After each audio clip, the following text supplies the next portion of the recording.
Kia ora, councillors. I will invite Councillor Campbell to open our meeting with Karakia. Tukoa te warua, kia rere ki ngā tāmata, hei arahi I a tātou mahi.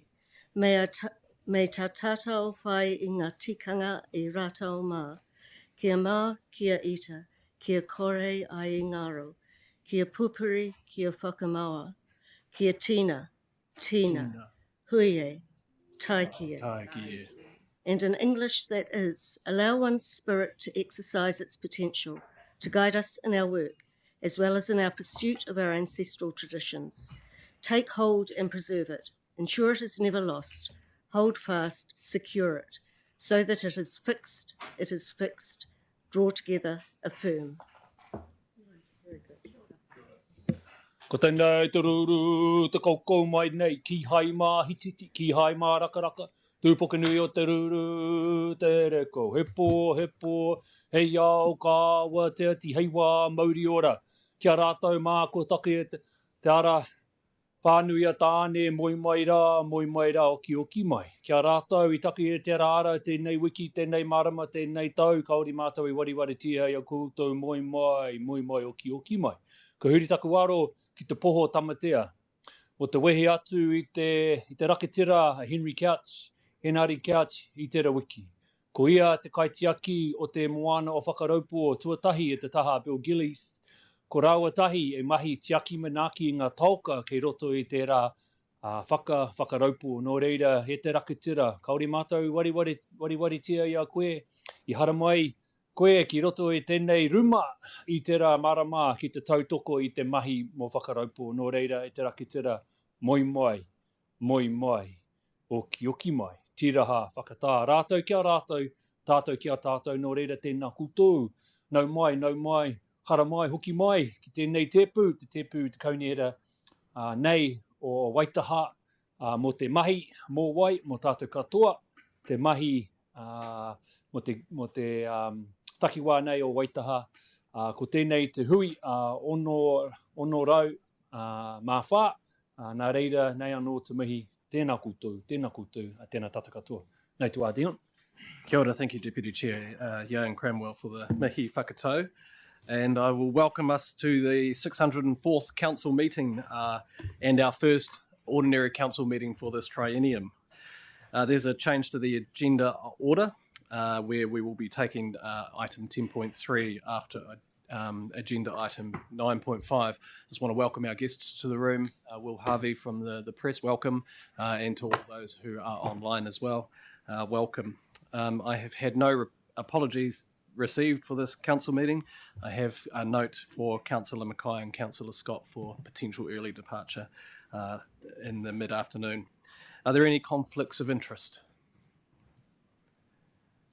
There are no public forums, deputations or petitions today. Is there any urgent or extraordinary business? No, and we have received no notices of motion. So the first thing we're going to be doing this term is the beginning of Triennium speeches. So today we have 8 councillors on the list to give a 3-minute speech, and we will be inviting councillors to come up and do that. So the first councillor on the list we have is Councillor Ashley Campbell. Please come forward and make your speech.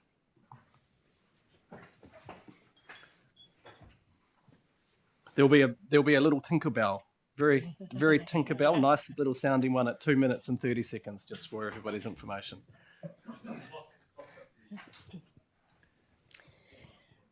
Kia ora koutou. I grew up in East Christchurch in the 60s and 70s. My father was a teacher and an educational book salesman. My mother, for most of my childhood, was a full-time mother, wife, and food grower. We weren't poor, but we weren't well off.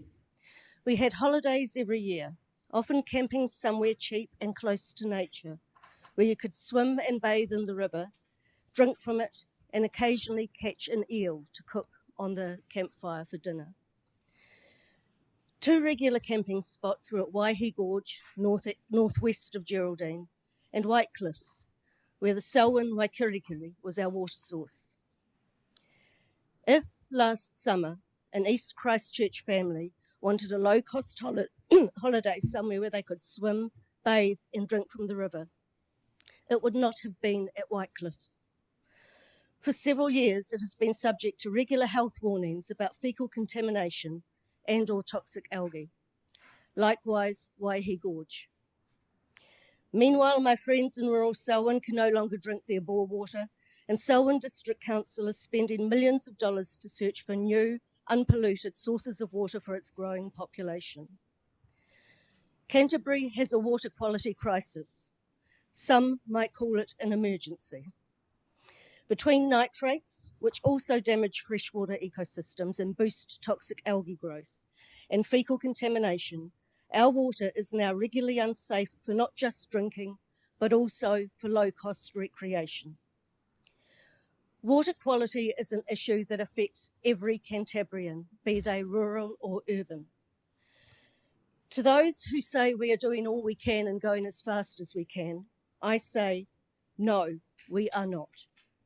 When our latest annual report shows that in 2024-25, Iaean did not achieve even one of its 3 freshwater outcomes, it's clear we're not doing enough. No, we can't change what's already in the ground heading towards our deep aquifers, but we can do something about water quality in our surface water streams and shallow groundwater. Because one thing is certain, as bad as the contamination heading towards our deep aquifers may be now, it won't get any better if we keep adding to it. If we stop deflecting by focusing on the legacy issues and instead focus on the present and the near future, we can make a difference that will be measurable in 2 to 3 years or even a few months. This, more than anything else, is what I want to see happen during these 3 years, a measurable improvement in the quality of our surface and shallow groundwater. We can achieve that. We must achieve that. We are responsible for protecting Canterbury's source water, and we are failing. We can be much better kaitiaki. What awaits us politically over the next 3 years is uncertain, but we can't let that deter us. Without safe, sustainable sources of water, we don't have a sustainable environment, we don't have sustainable economic development, and we won't have a sustainable society. Let's do better. Thank you very much, Ashley. Councillor Campbell. Always hard going first, and I think you nailed it. Thank you very much. Second up, we have Deputy Chair Iaean Cranwell.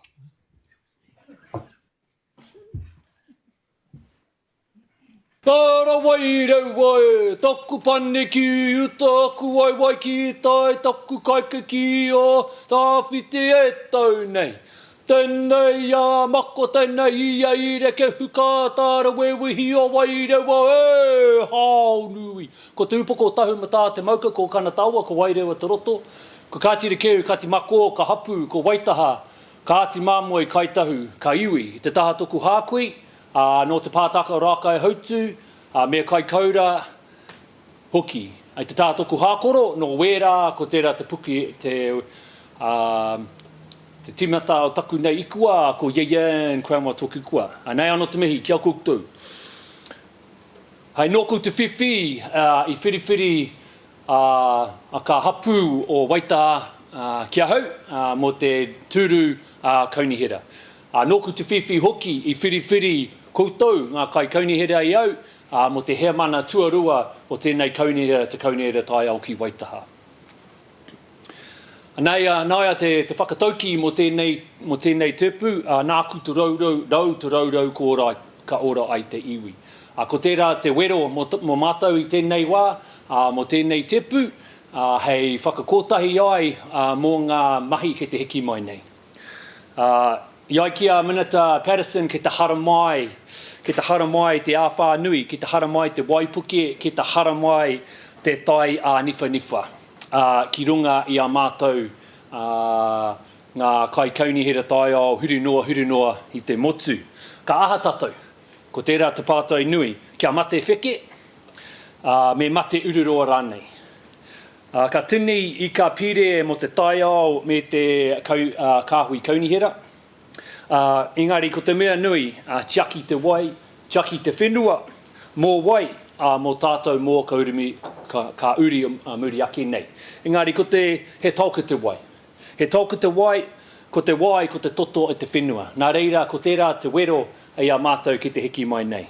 Ikari, mō ka marama ki te hara mai nei, ki te hiki mai nei, ka whawhai tonu tēnei kaunihera mō te tūhonohono i Waikanui i ka papatipurunaka me ngā prees hoki. Engari, he whakatau ki anō, ki te kotahi, te kākaho, ka whati, ki te kāpuia e kore e whate. Ko tērā te whakatauki mō tātou kei te heki mai nei, ki te whakakotahi ai tēnei kaunihera i te taha o ngā hapu o Waitaha, me te hāpori nei.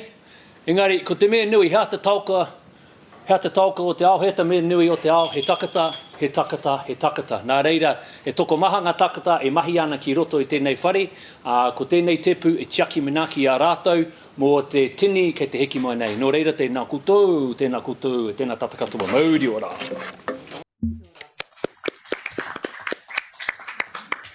Kia ora, thank you very much, Deputy Chair Iaean Cranwell. Next up, we have Councillor Davies.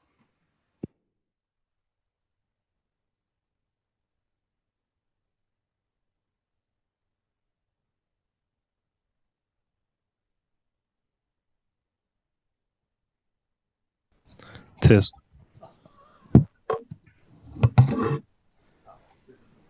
I was wondering what colour tie to wear today, but I thought I'd stick with red. So on the campaign, I thank Peter Langlands, Peter the Rock. Without you, I would not be here today. And to my family, thank you.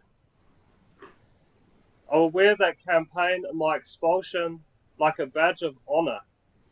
A badge you may not see, but one that will shape my politics and my character moving forward. In the scripts of Isaiah, see, I have refined you, though not as silver. I have tested you in the furnace of affliction.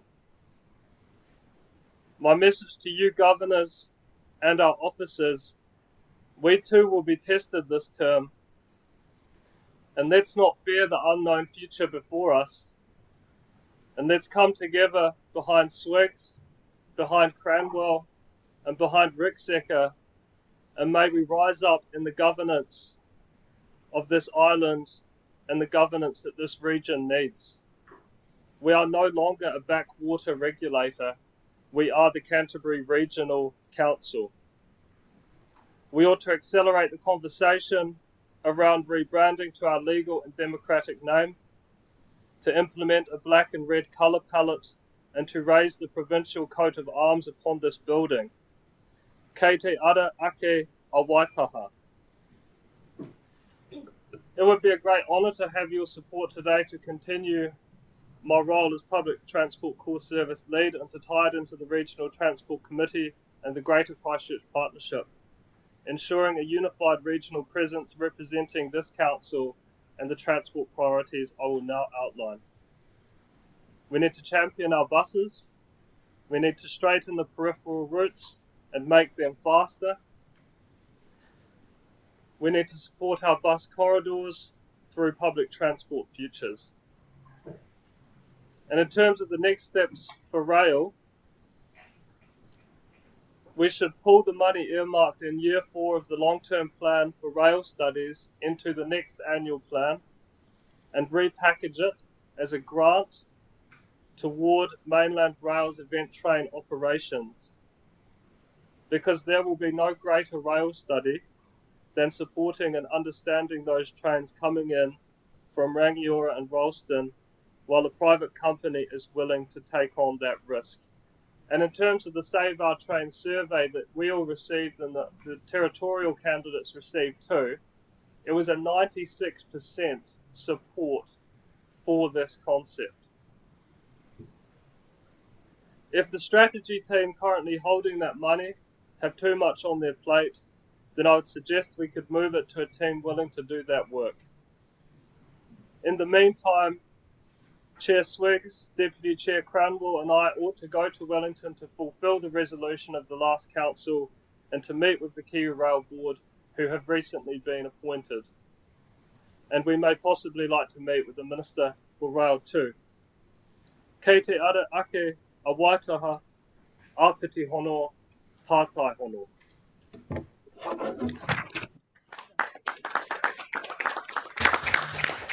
Kia ora, thank you very much, Councillor Davies. Next up we have Councillor Andrea Davis.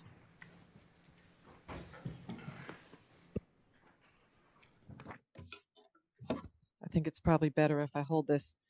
Kia ora, tēnā koutou katoa. Today I want to talk about change, collaboration, and trust. Change is like a chameleon. It means different things to different people. For some, it is greatly feared, and others, it is welcomed with open arms. Whether we like it or not, it is inevitable. It is a part of life because our planet and our weather systems are changing. In order to make sense of the rapid changes coming upon us, I wanted to look back at 1990. It was the year I arrived in Canterbury.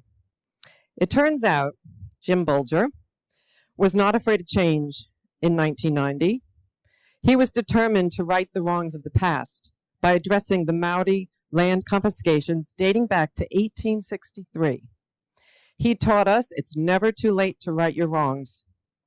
To quote him, "You cannot build a future on injustice.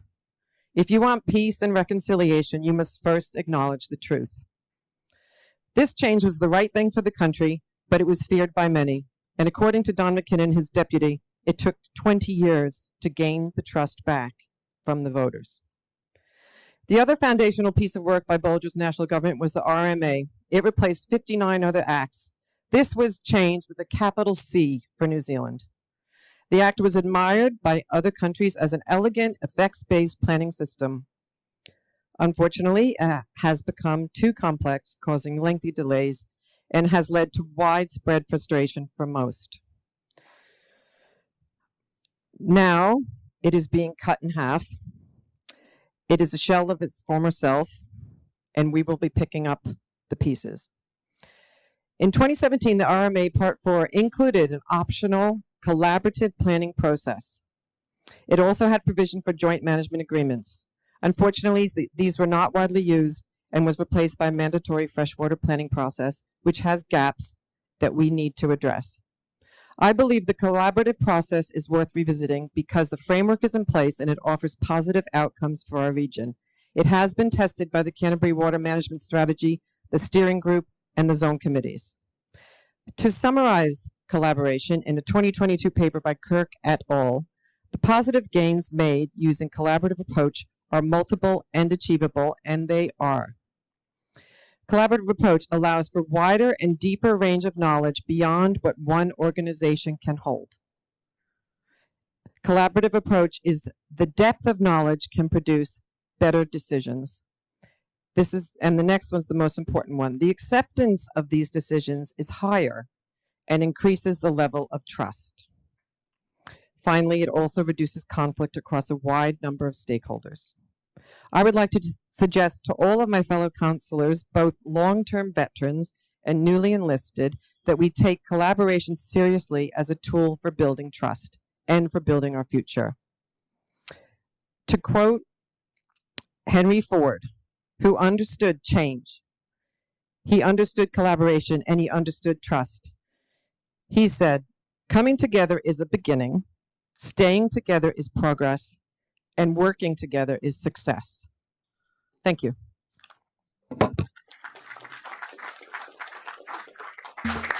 Kia ora, thank you, Councillor Davis. Next up, we have Councillor John Faulkner.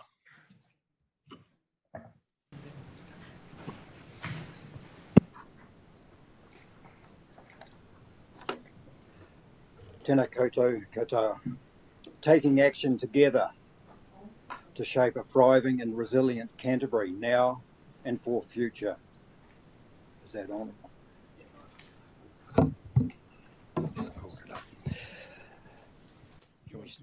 Just start again, John. Start again. Tēnā koutou katoa. Taking action together to shape a thriving and resilient Canterbury now and for future generations. Most of us know those words well, but for me, they go back to the early days of the Canterbury Water Management Strategy.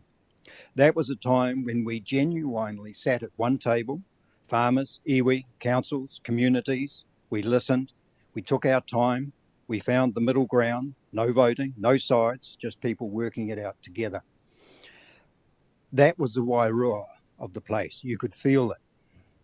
Over the years, that Wairua hasn't disappeared, but it has been dimmed. The mana of Iaean has taken a few knocks, not from one moment, but from the slow drift into old habits. Us and them, council versus community, government versus management, everyone's slightly on edge. They tell us something that, when that happens, the trust goes first. The things people point to, the nitrates, funding, pressures, consent delays, those are symptoms. They tell us something deeper is going on. And for me, that deeper thing is leadership, real leadership. The kind that settles the room instead of stirring it up. The kind that brings people back together, not pushes them away. My friend, the late David Bedford, who many of you will remember, used to say in some tough zone committee meetings, if you don't do this process, it will be done to you.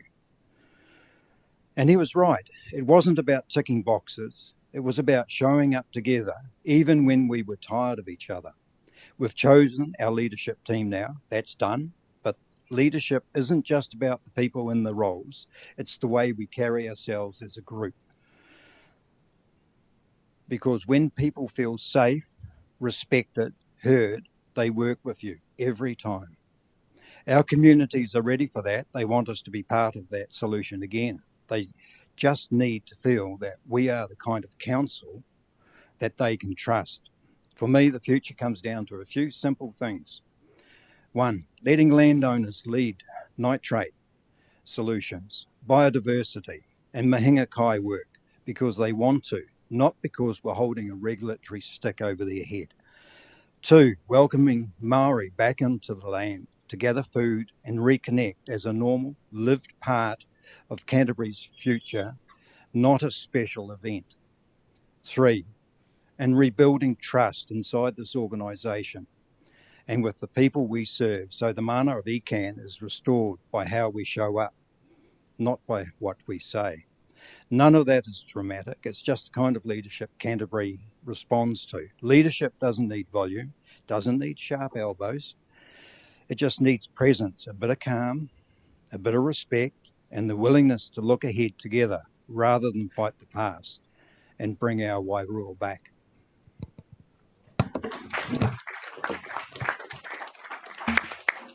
Kia ora, Councillor Faulkner. Thank you very much. Next, we have Councillor Sara Gerard.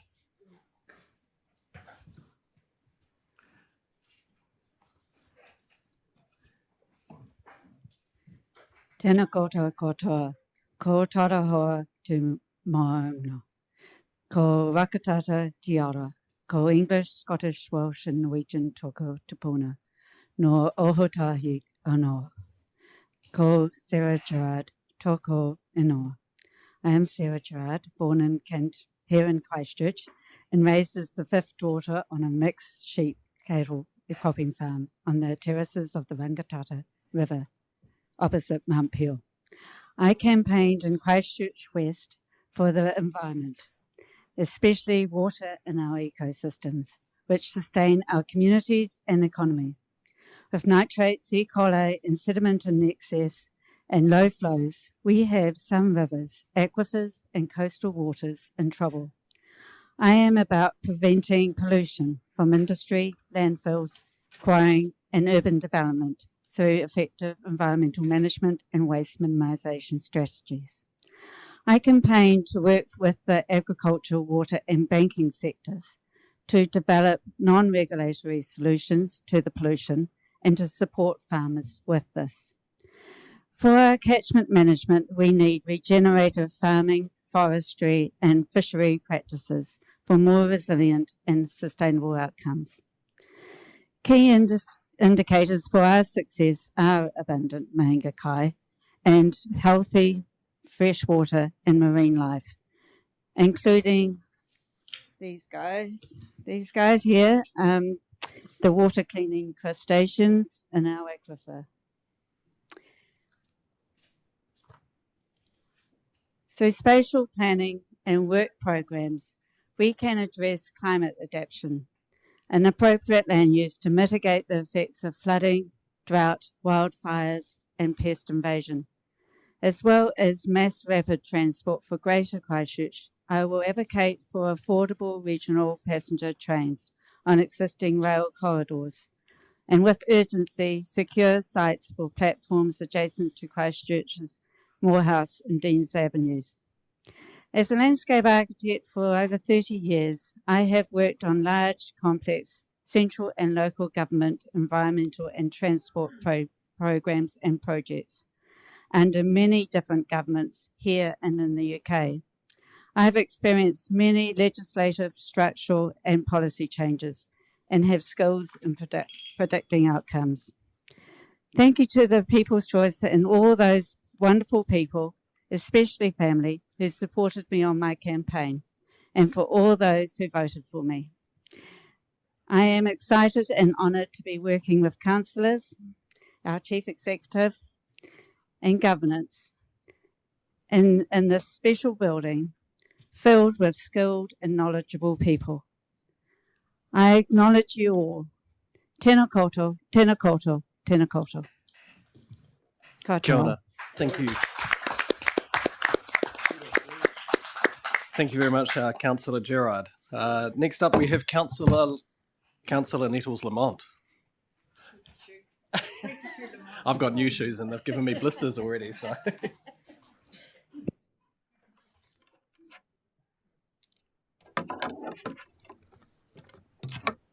Kia ora koutou.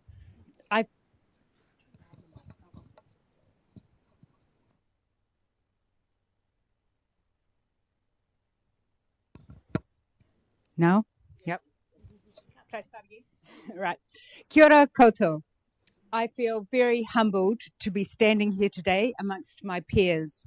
Each and every one of you had the gumption and the wherewithal to stand up and represent your communities, and more than that, stand up as a person who cares about their environment, putting yourselves out there and striving for better.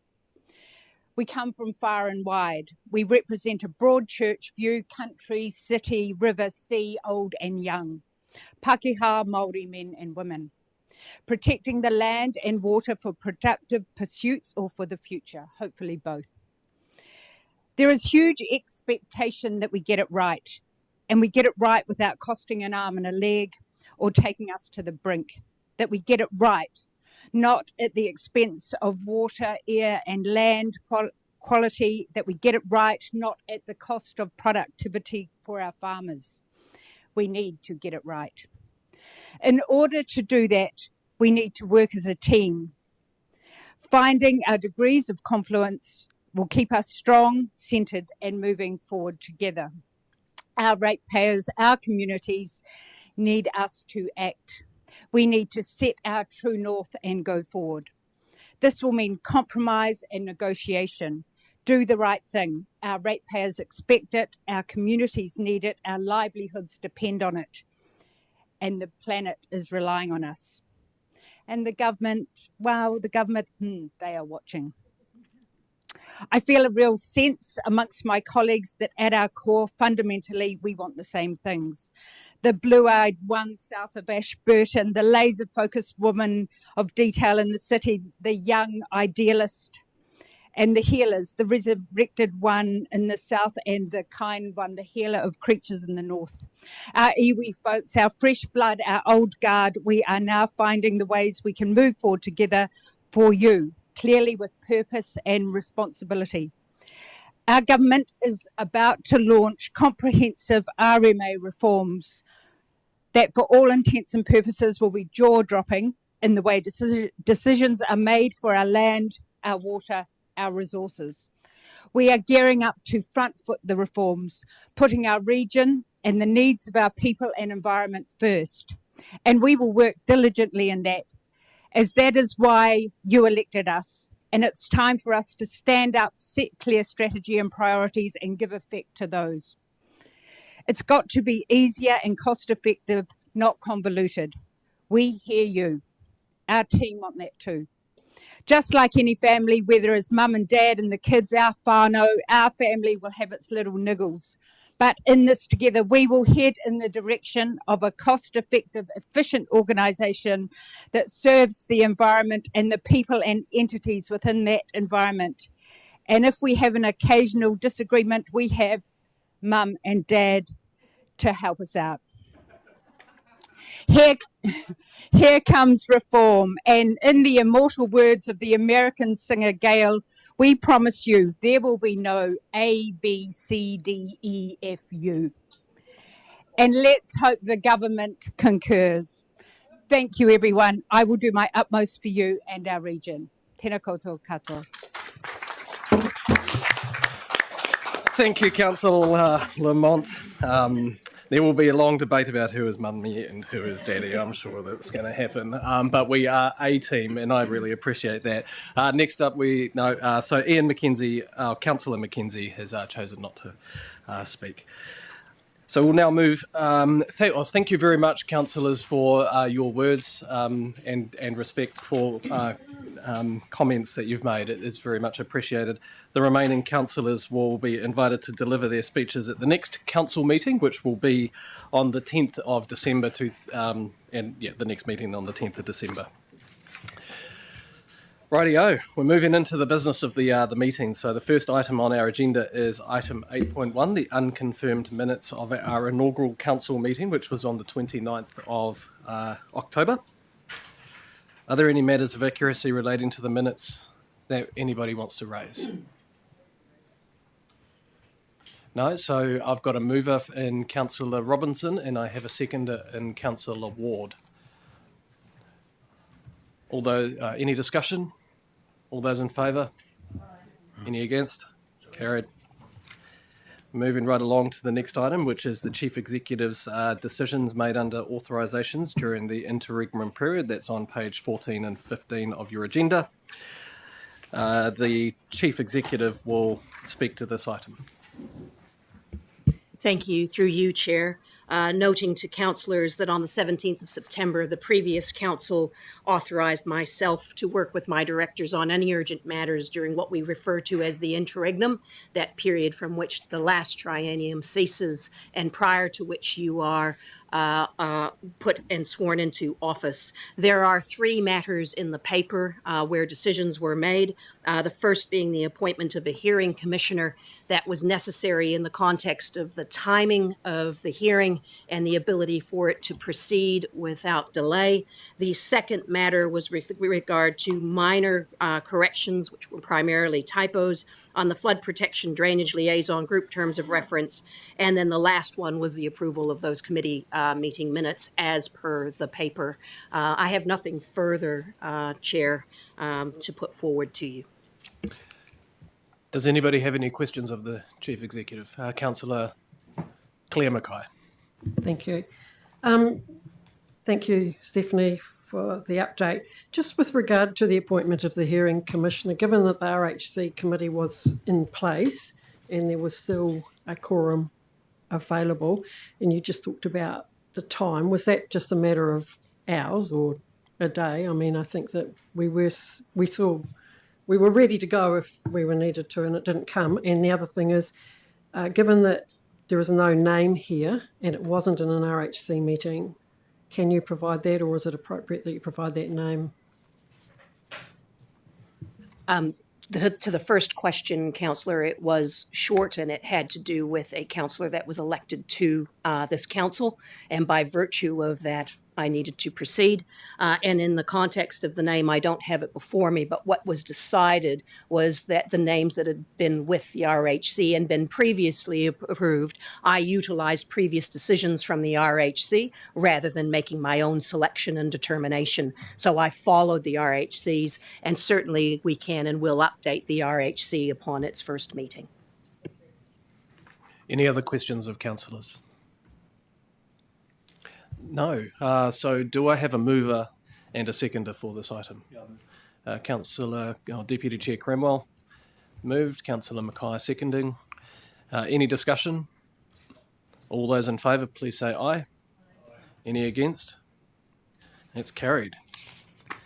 So now we move into the next items on the agenda, which is the establishment of the committees and their appointments. This is on page 16 to 37 of the agenda, pages 16 to 18. Now I've got a lot of resolutions to get through on this, so let's go through this in a very methodical and systematic way.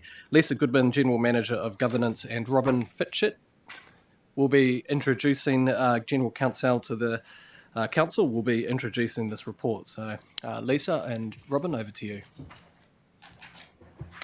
Thank you, Chair. Tēnā koutou. This report seeks decisions around establishing Council's governance structure for the new Triennium.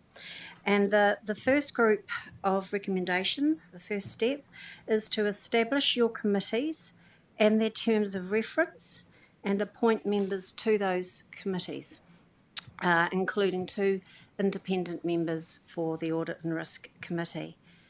Then the second step is to decide on your voting method for electing chairs and deputy chairs to those committees.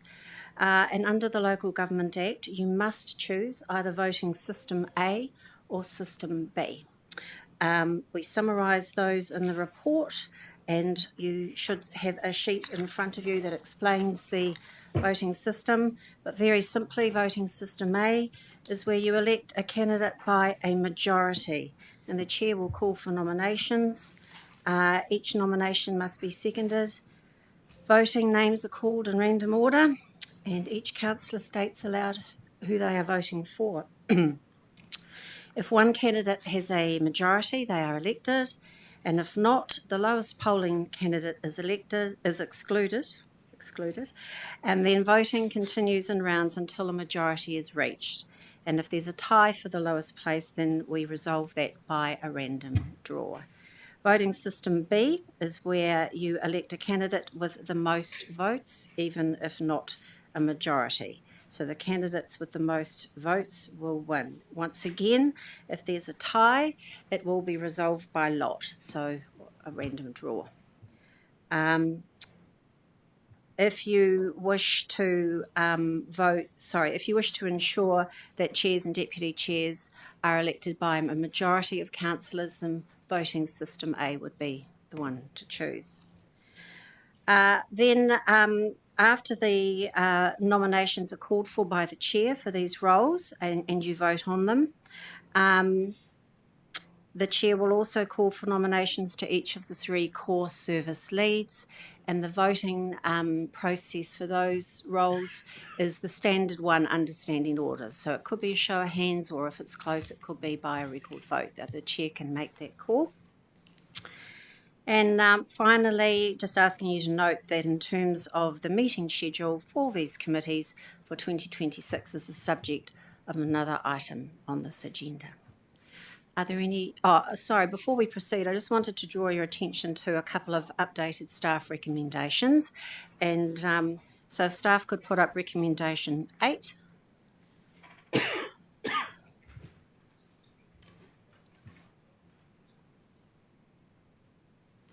So just to make it clear, a question has been raised about how many councillors can be appointed to the Chief Executive Committee.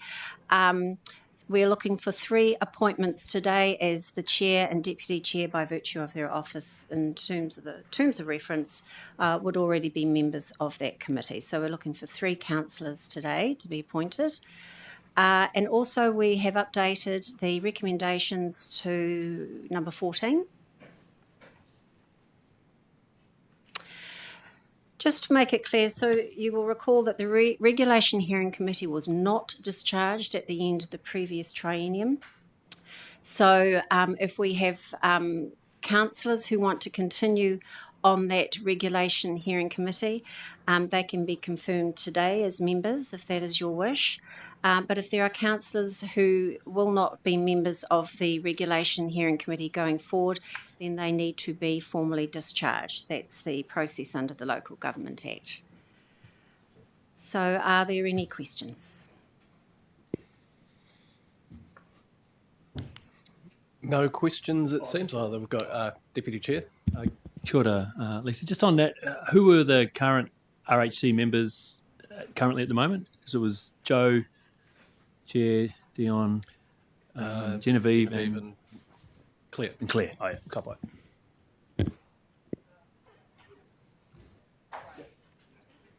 Excellent. Thank you. You may leave the table now, Lisa. Thank you very much. So I will be putting the motions in parts. After each part is moved and seconded, there'll be the opportunity for discussion before we vote. The recommendations are on page 16 to 18 of the agenda. So what we'll start with is we'll put recommendations 1 and 2 of the report, which you'll find on page 16 of the agenda. This is simply reappointing the following standing committees under Schedule 7, Clause 30 of the Local Government Act 2002, Audit and Risk, Chief Executive Employment, Performance and Remuneration, Strategy and Policy, Regional Delivery, and then confirming the continuation of the Regional Hearings Committee. So do I have a mover? I've got Councillor Davies and seconded by Councillor Faulkner. Is there any discussion? All those in favour, please say aye. Any against? Carried. Excellent. So we'll now move on to the next section. We'll now put the recommendations relating to Audit and Risk Committee, that the recommendation on 3 to 6 of this report on page 16 of the agenda. So there we go. We've got that the Council adopts the terms of reference, which is set out in attachment 9.2.1, that appoints councillors to members of the Audit and Risk Committee, appoints Mr. Mike Rondell to be the independent chairperson of the Audit and Risk Committee, and appoints Ms. Carolyn Risk to be the independent member on the Audit and Risk Committee. Do I have any questions or comments that will Yes, be through the related chair. to this? Oh, sorry, I need to move it first. No, yes, I do need to move it. So do I have a mover? Councillor Ward, seconded by Councillor Sunkel. I'll give you one soon. There's plenty to get through. I've got a question from Councillor Cranwell. Yes, on number 3, I'd like to an amendment regarding that for the terms of reference that actually increase the number of councillors to 2 to 5. Yeah. So in that respect, we'll need to, it'll be adopts the terms of reference. And in terms of reference, we have 4. So we'll need to make an amendment to the terms of reference part of this, which is up to 5. So that would be an amendment. Do I have a mover for that amendment? I move that. Councillor Cranwell, seconded by Councillor Robinson. So what I'll do is I'll take this amendment first. Is there any discussion on this amendment? No? Oh, Councillor Sunkel. I speak against the amendment. Best practice is to have a small, concise, well-resourced committee that can look at the challenges that this organisation or any organisation and the risks that they face. We have 2 appointed members. A committee of 7, in my mind, gets too big. We have this challenge every time we look at it. I just believe that 4 appointed members, 2 independent members provides a clear, concise opportunity for really good conversation and interrogation of the challenges that we have. Too many people in the room leaves us to a point where a question gets asked. We do not get to interrogate whoever those persons might be. So a smaller number with a real ability to interrogate. That's my view. Anybody else want to speak to this amendment? Councillor Robinson. I understand exactly where Councillor Sunkel's coming from and the potential best practice from the Auditor General. However, in this situation, I think it's prudent to actually have extras on there. Due to what's coming at us, we need every single person with the skill set to dive deep into options for us. And to look at accommodating some of those ideas in the real world. We've got a limited time frame potentially to get some things done, and as I say, I think it's best practice right now, because it's a unique environment, to create more robust processes.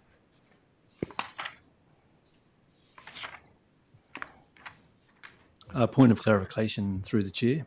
Yes. In regards to the, say, 4 councillors appointed, does that include the deputy chair, or is deputy chair can come outside that 4? No, the deputy chair is included in that 5. Okay. Or 4. Yeah. Okay. Thank you for the clarification. I speak in support of this amendment.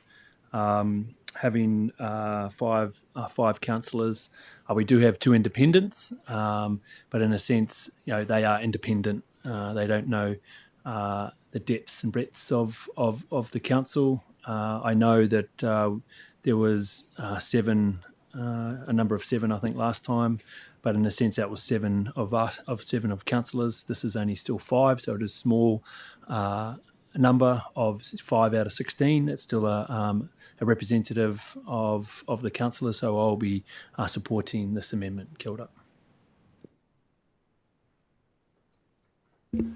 Thank you very much, Deputy Chair Cranwell. I'm just going to... Is there any other discussion? No. Is there any other discussion? Okay, I'm going to put this to the vote. All those in favour, please say aye. Aye. Aye. Any against? No. I'm just going to... It's a show of hands, please. All those in favour, please say aye. Or raise your hands. Can we note the 4 that were against, please? Which is Councillor Scott, Mackay, Claire, Councillor Ward and Councillor Sinkel. Sorry. Oh, sorry, I didn't... Can I register an abstention? I don't understand the arguments for or against, really. That's fine. Well, Councillor Mackenzie, abstention. Thank you very much. So then now becomes the substantive motion. Oh, sorry, carried. I'll get used to this eventually. So now that becomes part of the substantive. So we'll just get that. That is there now. So now we need to... I'm just going to ask for a clarification here for a second, sorry.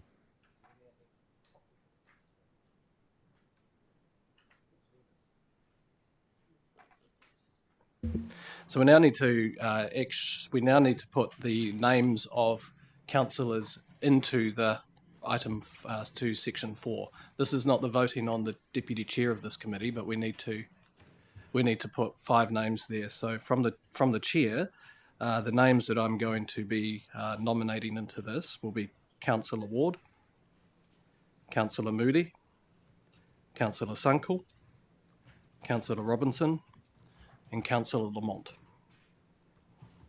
I'll second it.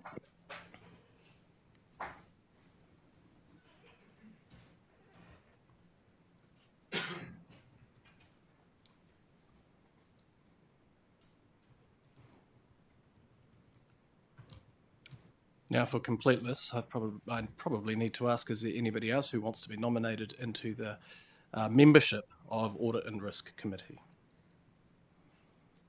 No. Thank you very much. So what we will now do is we need to move the substantive motion. So I will move that, or is it already moved and seconded? Okay, so the substantive is now moved and seconded by Councillor Sinkel. Councillor Ward and Councillor Sinkel. So what I will ask is, there's any discussion? Sorry, just take a break.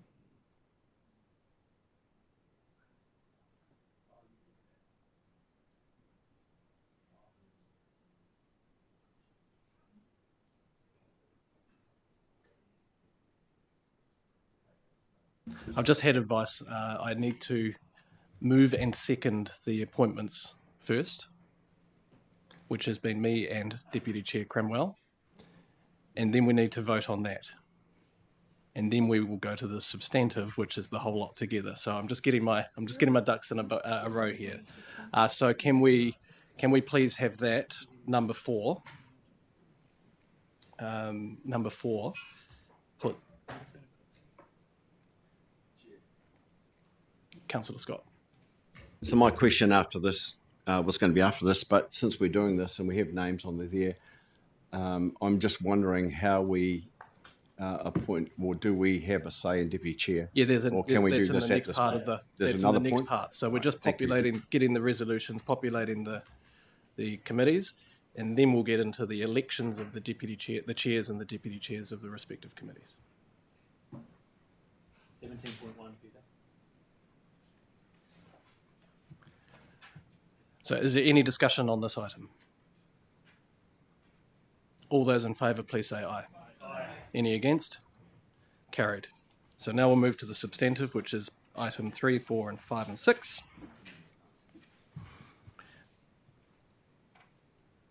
Do I need a mover for this whole lot? Okay, so can I please get a mover for the entire lot?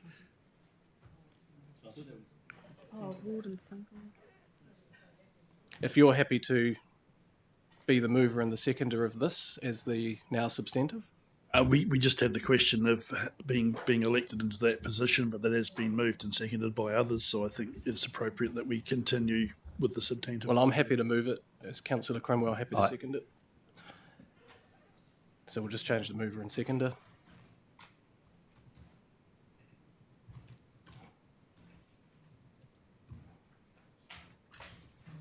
Any discussion? All those in favour, please say aye. Aye. Any against? Carried. We got through the first one. Wow, how excellent is that? Thank you very much, team. So we'll now move into the recommendations for the Chief Executive Employment, Performance and Remuneration Committee. That's recommendation 7 and 8 on the report, which is 16 of your agenda. This is where we adopt the terms of reference for the Chief Executive Employment Performance Committee and appoint myself, Deputy Chair Cranwell, and 3 councillors to be members of that committee. From the chair, I'm going to put forward Councillor Claire Mackay, Councillor Megan Mackay, and Councillor Davies. Is there anybody else who wishes to be on that committee?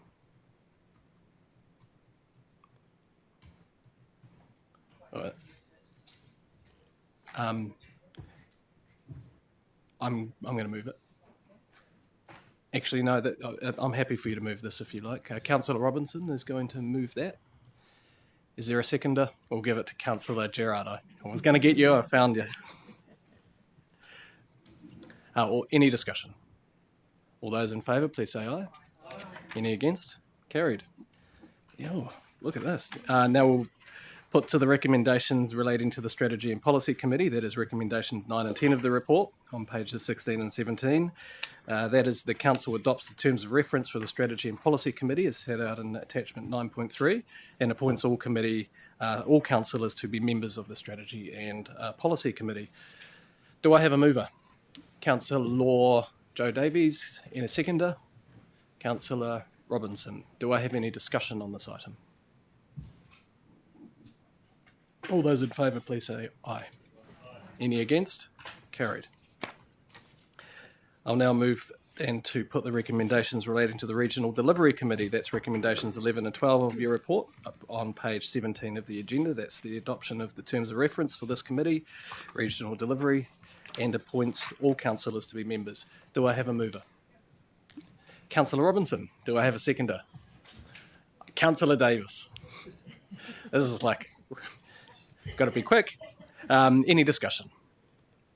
All those in favour? Please say aye. Any against? Carried. Now I will put recommendations relating to the Regulation Hearings Committee. That is recommendation 13 to 14 of this report on page 17 of your agenda. Now this one, forgive us, we might take a bit more time to get through. So there's some new recommendations there from the staff. This is relating to the discharging, and this was what was mentioned in there. We don't need anybody else to be actually I should ask, does anybody else want to be discharged off this committee who is currently on the committee? No, so we can remove that line. The next part is amends the membership of the Regulation Hearing Committee by confirming that Councillors Claire Mackay and Councillors Genevieve Robinson will continue as members.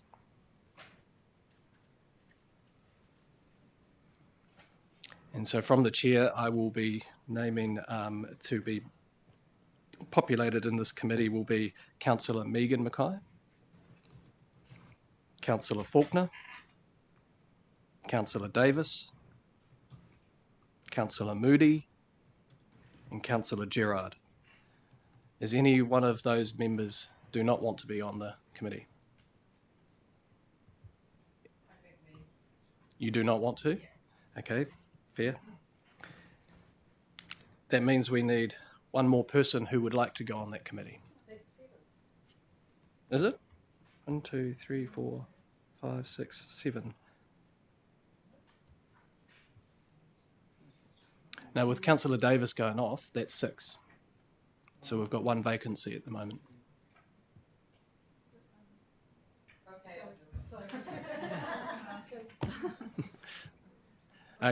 Councillor Mackay? Just with regards to the terms of reference and the numbers that are on there, in 2021, we actually changed the terms of reference to the maximum of 7. It doesn't mean that it actually has to be 7, which is the current terms of reference seem to be written like that. We have made no decision to change it from the maximum of 7, so we can actually have less. So I just put that comment there, and I would say, as the chair of RHC, we have a quorum of 3 people. It's a it's down as weekly meetings. It doesn't very often have weekly meetings. So I'm just wondering, do we actually need 7? I'm just going to ask for a little bit of advice around the terms of reference.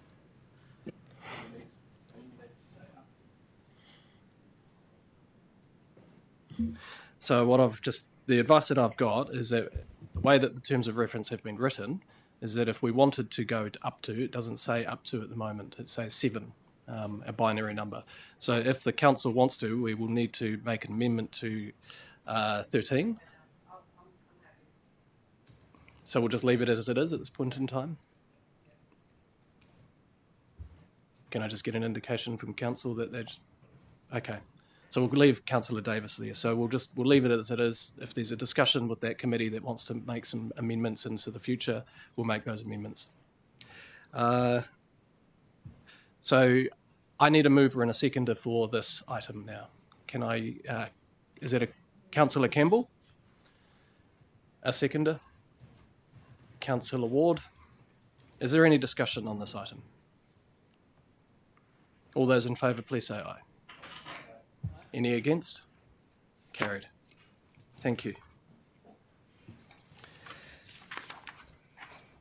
So now we'll continue with the second stage. Now we've got through the first one of the recommendations, which is selecting the voting system for electing chair and deputy chair of the committees listed in recommendations 1 and 2. Just to note, this does not include the chair of audit and risk. That appointment is handled separately. Under the Local Government Act 2002, Schedule 7, Clause 25, the Council must determine a resolution of a voting system for electing a chairperson and deputy chairpersons of committees. So under the Act, you have 2 options today: voting system A, which requires a majority of votes, or option, voting system B, which is where candidates with the greatest number of votes get elected. Just a reminder, if we choose voting system B, that there will be a round of voting if 2 or more candidates tie. It will be resolved by lot and drawn by the name which is successful. If you choose voting system A, there will be a first round of voting, and if no candidate receives a majority, that is 9 votes or more, there will be a second round where the candidate with the fewest votes is excluded, and then so on. If during any round of voting where 2 or more candidates tie for the lowest numbers of votes, the person to be excluded is resolved by lots and drawn by the name proceeds to the next round. Firstly, I'll put the first motion we need to make is on the voting system. So that is on the, this doesn't make sense. Okay, yeah, so that's the first. So the first motion is up on the screen there. So we need to choose voting system A or B. Councillor Sunkel? I would move that we adopt system A. Do I have a seconder for A? Councillor Claire Mackay? No, actually, I'll go Councillor Lamont. Trying to spread the load. Is there any discussion? All those in favour, please say aye. Aye. Any against? Carried.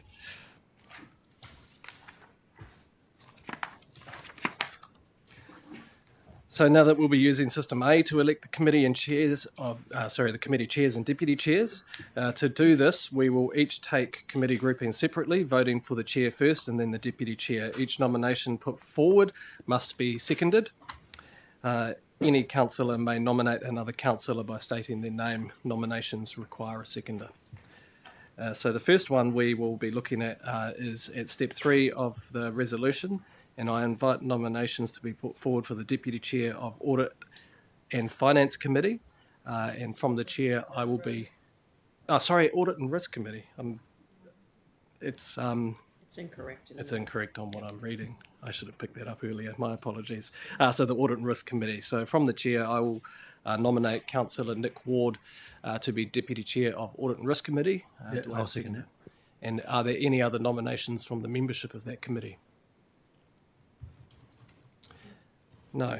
So as Nick Ward is the only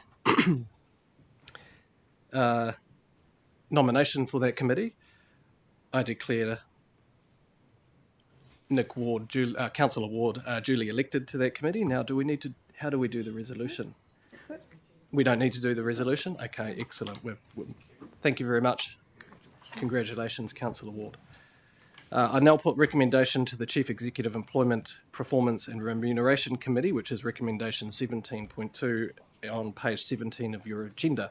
I invite nominations to be put forward to the chair, for the chair of that committee. Yeah. I will be nominate.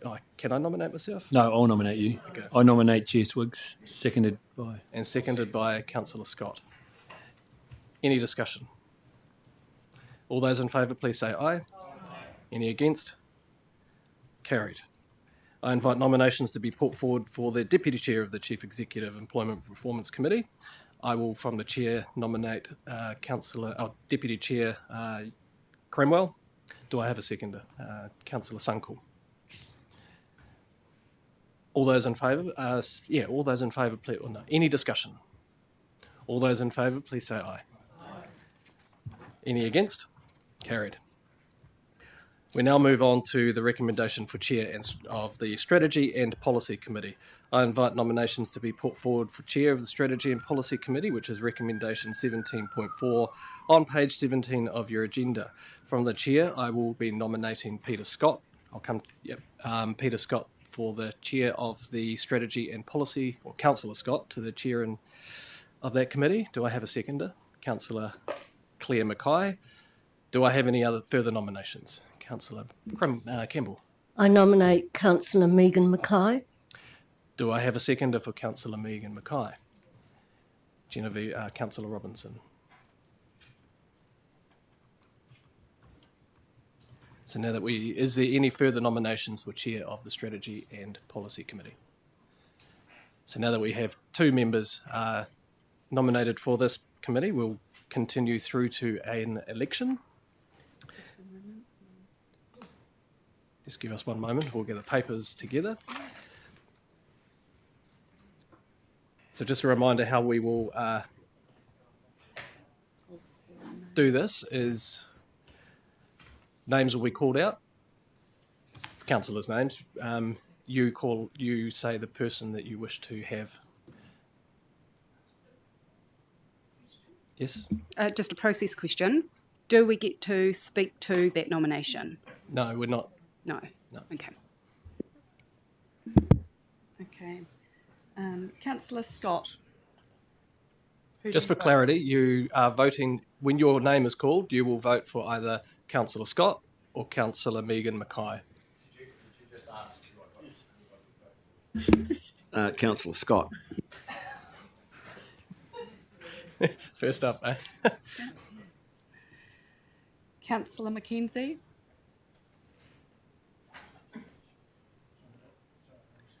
Would you like to vote for Councillor Scott or Councillor Megan Mackay? Scott.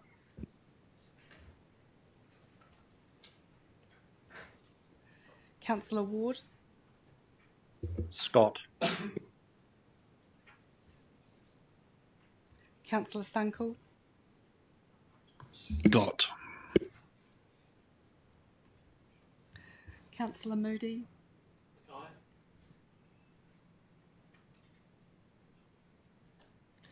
Chair Swiggs?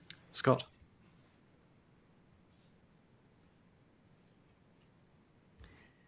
Councillor Claire Mackay? Scott.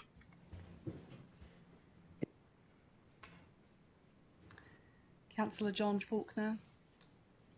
Scott. Councillor Joe Davies? Scott. Councillor Lamont?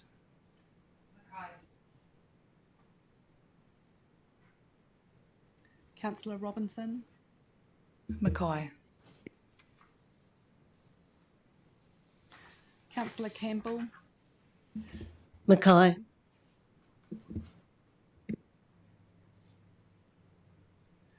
Councillor Megan Mackay? Mackay. You never know. Councillor Gerard? Mackay.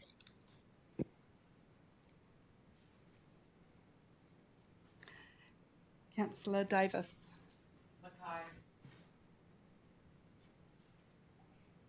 Can you please just say that again, just on the microphone? Mackay. Deputy Chair Cranwell? Mackay. I'm just going to go to... so we have a draw. So I want to go to Councillor Scott first. Councillor Scott. I just want to know at this point in time the legality of me withdrawing.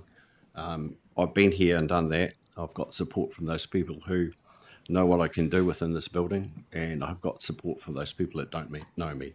It's a bit like Groundhog Day. I've been in their hat a couple of times, and I'm just wondering whether I should not withdraw or can I? Just give me one moment and I'll ask.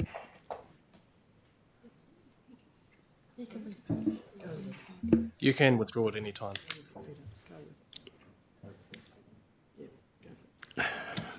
I'm being encouraged to stay in, so we'll try one more time, Dion. We will go to a draw situation. Draw by lot. And call Lisa.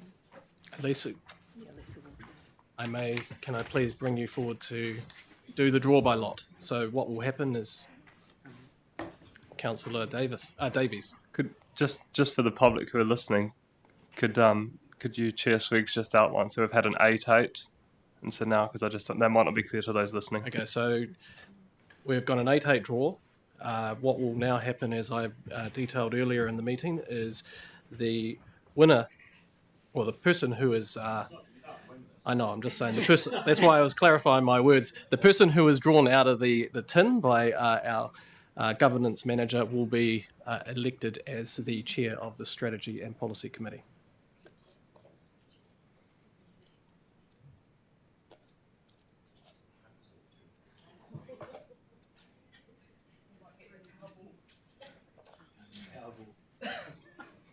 There's $55 million at stake.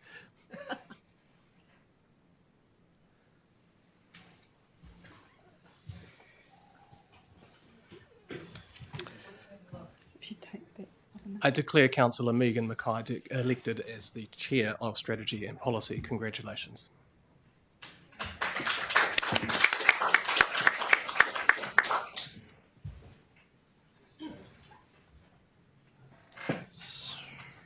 We'll just get ourselves in order and then we'll move to the next.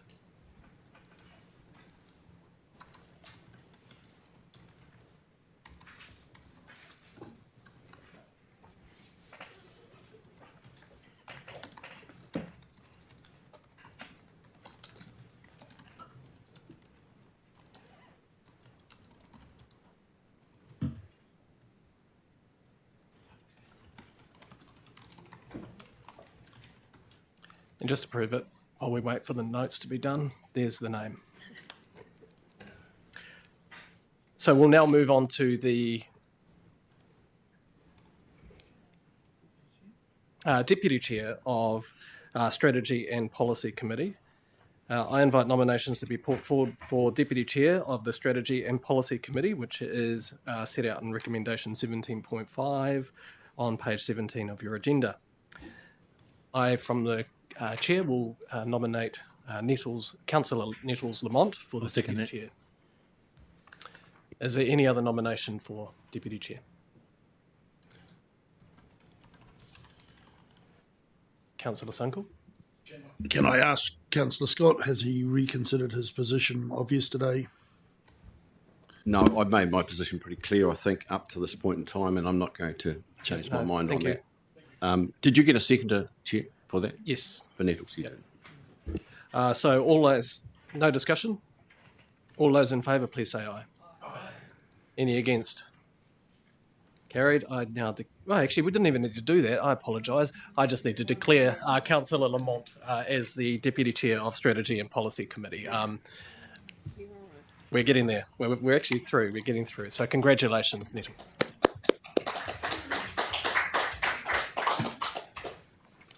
We'll now move on to recommendation for the Chair of the Regional Delivery Committee. I invite nominations to be put forward for the Chair of the Regional Delivery Committee, which is in recommendation 17.6 of your page 17 of the agenda. From the Chair, I will be nominating Councillor Sunkel for the Chair of Regional Delivery Committee. Do I Second have, and seconded by Councillor Deputy Chair Cranwell. Do I have any further nominations?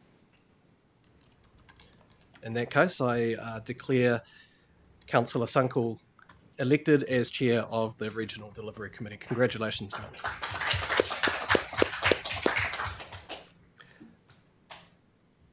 I'll now put forward the recommendation for Deputy Chair of the Regional Delivery Committee. I invite nominations to be put forward for the Deputy Chair of the Regional Delivery Committee, which is on recommendation 17.7, page 17 of the agenda. From the Chair, I will nominate Andrea, Councillor Davies. Second that. Do I have any other nominations? I had a hand up over here. Oh, I'm going to try and, yeah, that's okay. Are there any further nominations, or did I just ask that? Okay, no other nominations. I, in this case, declare Councillor Davies as the Deputy Chair of the Regional Delivery Committee. Congratulations. Now we'll move on to the Regulation Hearings Committee. So I will put the recommendation for Chair of the Regulation Hearings Committee. I invite nominations to be put forward from the Chair of Regulation Hearing Committee, which is in 17.8 on page 17 of your agenda. I will, from the Chair, nominate Councillor Claire Mackay to that role. Do I have any other nominations? Sorry, I need a seconder first. Councillor Ward. Do I have any further nominations? Nominate Councillor Robinson. Do I have a seconder? Councillor Megan Mackay. As this is going to a... Oh, are there any further nominations for that role?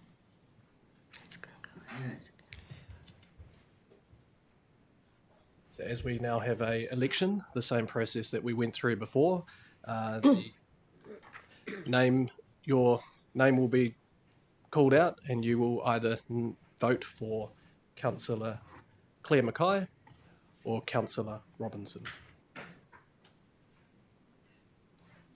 And this is for Chair of the Regulations Hearings Committee.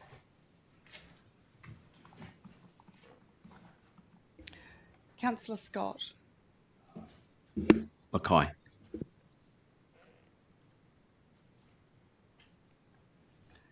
Councillor McKenzie.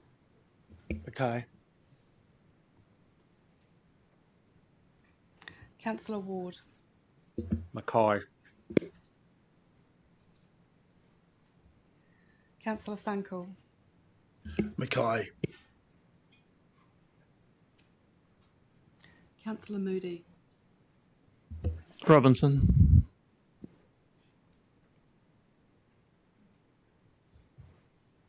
Chair Swiggs. Mackay.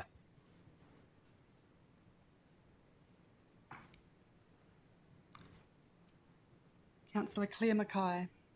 Mackay.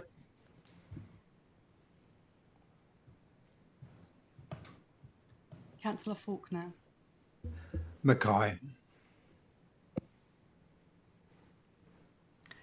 Councillor Joe Davies.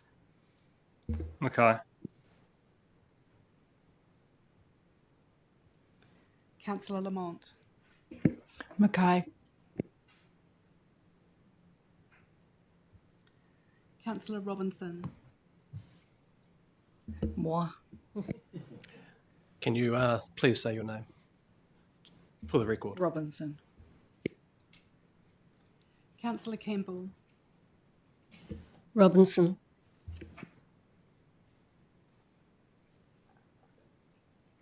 Councillor Megan Mackay. Robinson. Councillor Gerard. Robinson. Here we go.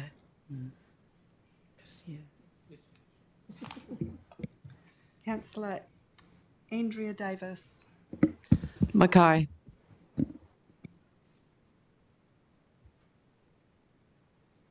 Deputy Chair Cranwell. Robinson.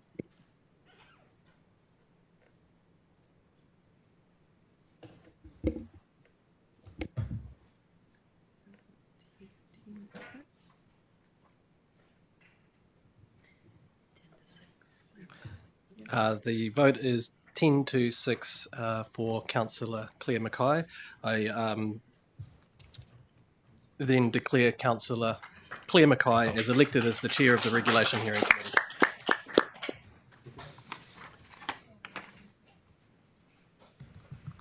I will now put the recommendation for, do we need to just catch up? We should be fine. I'll now put the recommendation for Deputy Chair of the Regulation Hearing Committee. I invite nominations to be put forward for Deputy Chair of Regulation Hearing Committee, which is recommendation 17.9 on page 18 of your agenda. This must come from somebody who has already been voted as a member of that committee. So from the Chair, I will nominate Councillor Faulkner, and that's seconded by Councillor Mackay.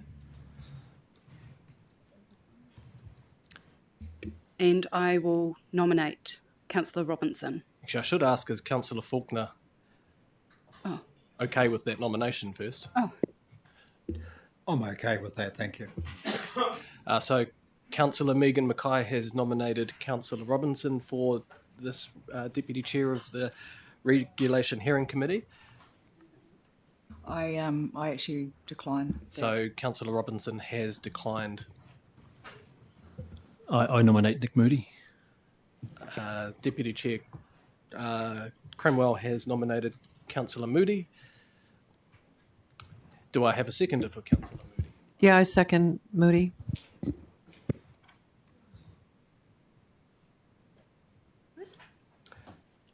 Are there any further nominations? Oh, first I should ask, is Councillor Moody okay with that nomination, or accepts that nomination? Yes. Excellent. So now that we've got two people nominated for Deputy Chair of Regulation Hearing Committee, we will have an election. Once your name is called out, you will say either Councillor Moody or Councillor Faulkner.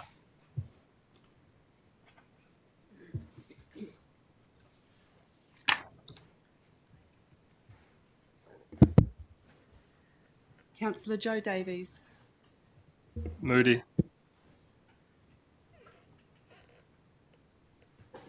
Councillor Gerard. Moody. Councillor Sankel. Faulkner.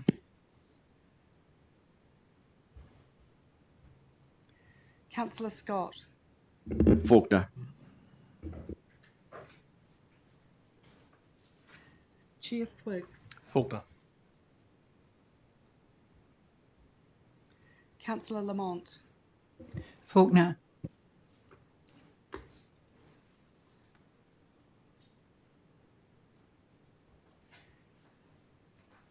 Deputy Chair Cranwell.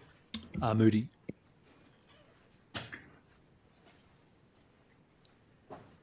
Councillor Claire Mackay. Faulkner.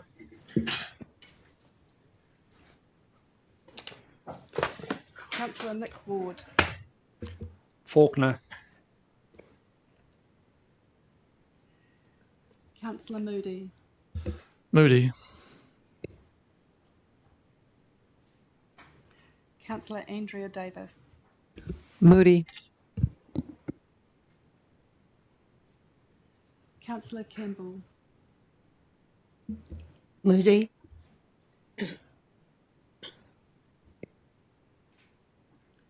Councillor Robinson. Moody. Councillor Mackenzie. Faulkner. Councillor Faulkner. Faulkner. Councillor Megan Mackay. Moody.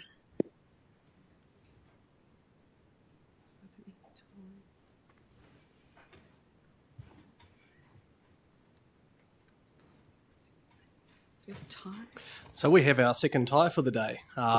So what will happen in this procedure is, as before, our governance manager will come to, or Lisa, our governance manager, will come, and two names will be drawn out of, well, the two names will be put into the tin, and the name will be drawn out. And the person who is drawn out of the tin will be duly elected as the Deputy Chair of the Regulation Hearings Committee. That's all right. Can you get through? Oh no.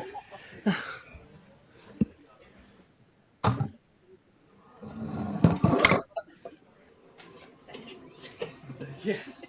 We're getting through this, all right?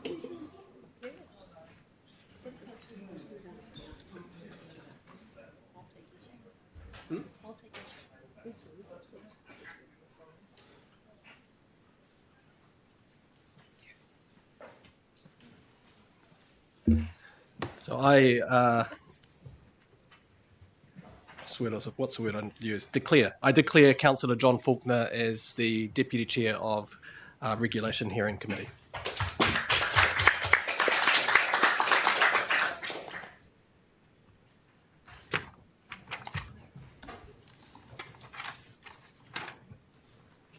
So we now move on to our course service leads. We're now at step 4, which is of the resolutions, and I invite nominations to be put forward for each of the 3 core service leads, where there will be one councillor appointed to each of the core services. I invite nominations to be put forward for core service lead for environmental regulation and protection, which is recommendation 18.1 on page 18 of your agenda. I, from the chair, will put forward Councillor Claire Mackay for this role. Do I have a seconder for that? Councillor Sunkel. Do I now invite any further nominations for this core service lead? Councillor Moody. Do I have a seconder for Councillor Moody? Councillor Campbell. Does Councillor Mackay and Councillor Moody accept the nominations? Yes, and there'll be more nominations. Any further nominations for environmental regulation and protection core service lead? Yes, I will nominate Councillor Robinson. Does Councillor Robinson have a seconder? Councillor Moody, are you seconding? Yeah, Councillor I'll Mackay? second that, absolutely. Go for it. Does Councillor Robinson accept the nomination? Sure do. Excellent. So we have a 3-way at this stage.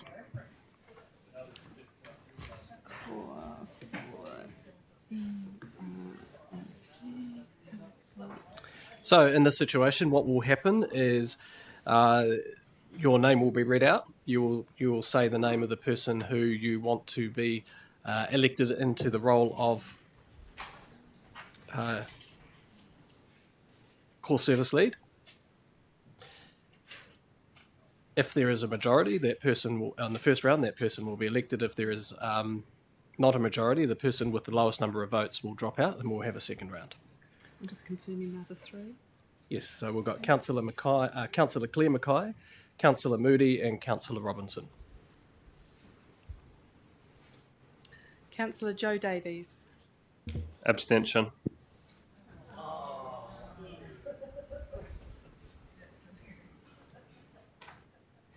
Councillor Gerard.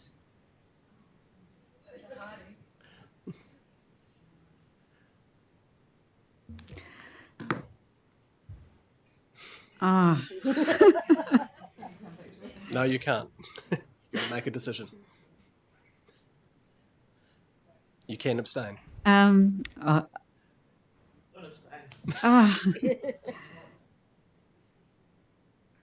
Claire.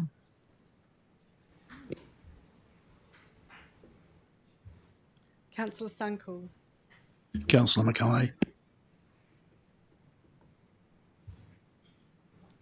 Councillor Scott. Mackay. Chair Swiggs. Councillor Mackay. Councillor Lamont.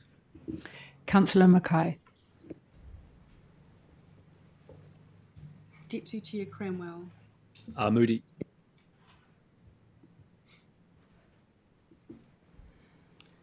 Councillor Claire Mackay. Mackay. Councillor Ward. Mackay. Councillor Moody. Moody. Councillor Andrea Davis. Moody. Councillor Campbell. Moody. Councillor Robinson. Well, I'll be the one and only Robinson. Councillor Mackenzie. Mackay.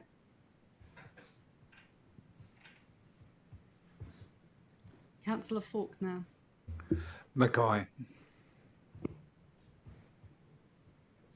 Councillor Megan Mackay. Robinson.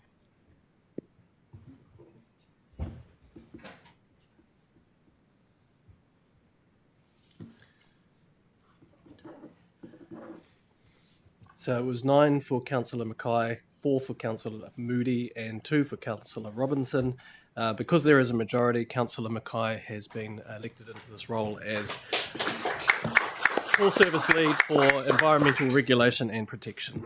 I'll now invite nominations to be put forward for the core service lead for the community preparedness and response to hazards, which is in recommendation 18.2, page 8 of your agenda, 18 of your agenda. From the chair, I will be nominating Councillor Iaean McKenzie for this role. Do I have a seconder? Councillor Peter Scott will second it. Are there any further nominations for this particular role? In that case, because there are no further nominations, I declare Councillor McKenzie duly elected as a core service lead for the community preparedness and response to hazards. Congratulations.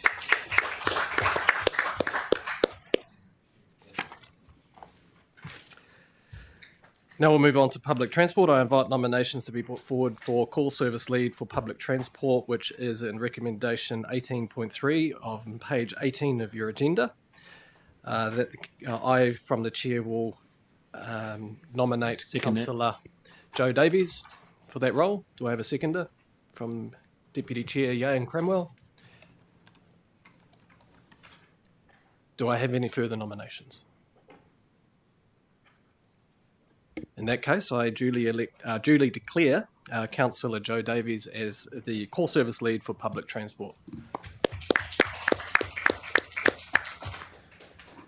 So now where it's, thank you very much everybody for getting through that. I think it was done in a respectful and good way. So thank you so much, and thank you to who put your names forward for these roles. I know that these roles are limited in that respect, so we will work with people who want to contribute with this council in constructive ways. So we'll now move into step 5 of the resolution. This step simply notes that the proposed council meeting schedule for 2026 will be considered later in today's agenda. So this is just 19 notes that the council meeting's there. There we go. Do I have a mover for this? Councillor Mackay, seconder. Councillor Ward, do I have any discussion? All those in favour, please say aye. Carried. So now we're moving on to councillor appointments for joint committees and partnerships. Lisa Goodman, this is the next item on the agenda. I just wanted to say again, thank you so much for getting through that item. It's a big item for us to set up our governance structure for the council. And as I said before, I know there are people in this council who really do want to contribute, and Iaean and I will work to try and find ways for the people who want to contribute to find ways to contribute and make a difference with this council. So thank you very much. Over to you, Lisa, for item 9.3, which is on pages 38 to 47 of the agenda. Thank you, Chair. Well, this report seeks decisions on appointments to council's partnership forums and various statutory or joint committees. I'm going to take the report as read and see if I can answer any of your questions.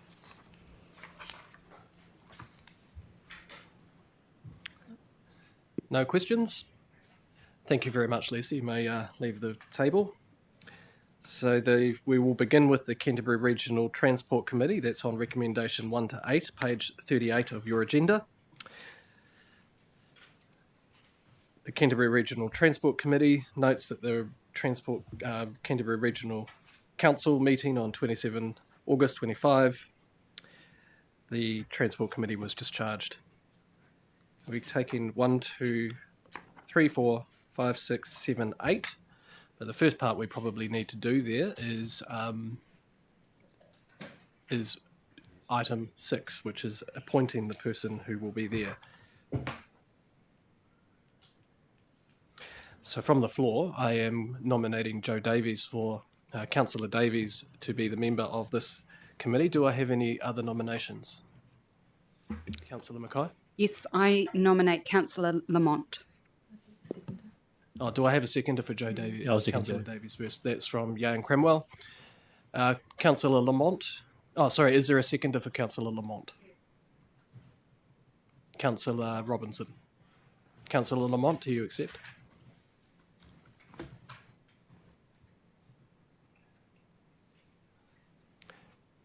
So what we'll do in this situation is we'll do it the same way we've done it for consistency with every other one. So we'll just go. Your names will be drawn, read out. We will then. You will either say Councillor Davies or Councillor Lamont.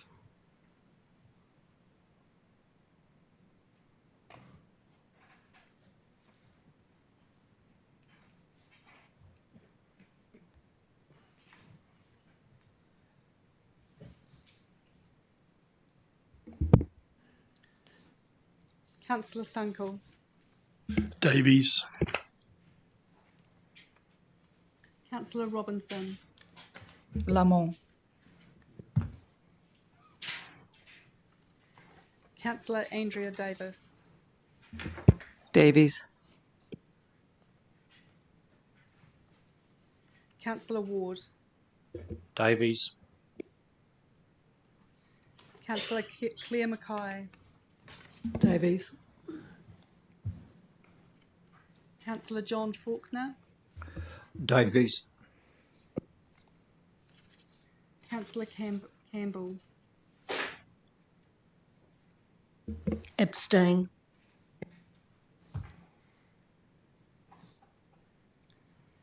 Chair Swiggs. Davies. Councillor Joe Davies. Davies. Councillor Scott. Davies. Councillor Moody. Davies. Councillor Lamont. Lamont. Councillor Gerard. Davies.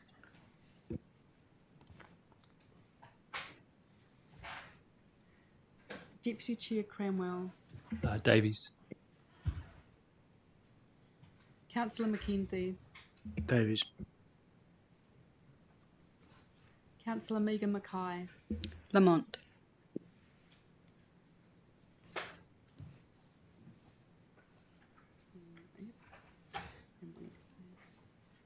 So we've got that was 12-3 with one abstention. So that recommendation will reflect that Councillor Davies as the second member on the Canterbury Regional Transport Committee. Well, actually, he's just been elected appointed into that role. So now we'll just need to go through the substantive motion, which is resolutions 1 through to 8 I will move that. Do I have a seconder?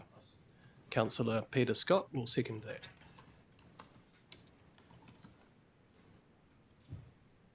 Any discussion? All those in favour, please say aye.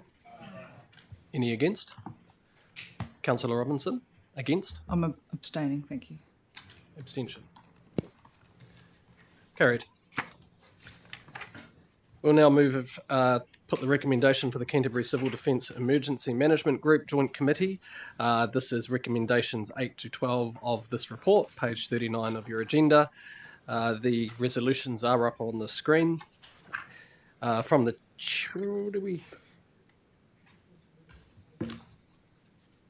So John Sunkel is already named in the resolutions. I just have to ask if there's anybody else who wanted to... No. So I will move that from the chair and seconded from Councillor Mackay. Any discussion? All those in favour, please say aye. Any against? Carried. Thanks, team. So we'll now move on to recommendation to nominate 2 councillors for the Canterbury Waste Joint Committee. That's recommendation 13 of the report, page 39 of your agenda. I'll nominate Councillor Campbell. And I'm... And Gerard. And Gerard. Excellent. Are there any further nominations to this committee? Given that there are no further nominations to this committee, we'll just populate that. And given these recommendations are slightly different, we'll just do the mover and seconder and we'll do the vote.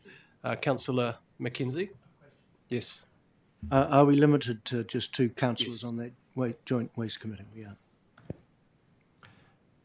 Okay, so moved by Councillor Cranwell, seconded by me or Councillor Robinson.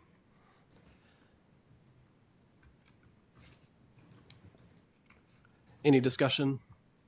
All those in favour, please say aye. Any against? Carried. Congratulations, Ashley and Sara.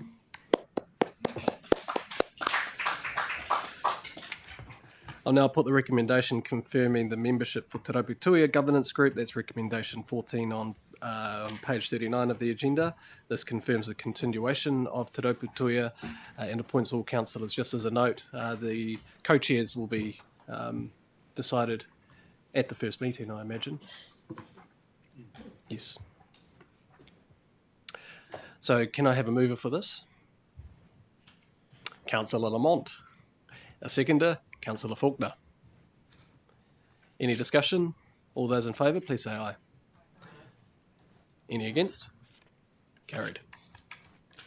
Now we've got Te Waihora Co-Governance Group. I'll now put this recommendation to nominate 1 further councillor. As you'll see, we've already populated Deputy Chair Iaean Cranwell. Do I have a nomination from the chair? I'll put forward Councillor Megan Mackay. So I'll move the resolution. Do I have a seconder for the resolution?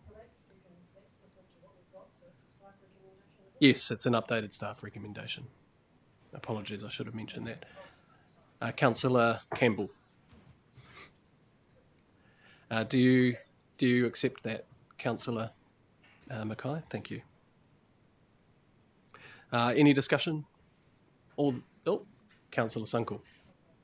Thank you, Mr. Chairman, and I accept the nominations there, but I make a point in the conversation we had last evening with the community over at Lincoln in regard to lake opening and drainage and a whole bunch of issues. And it's always just been a little niggle in my mind that the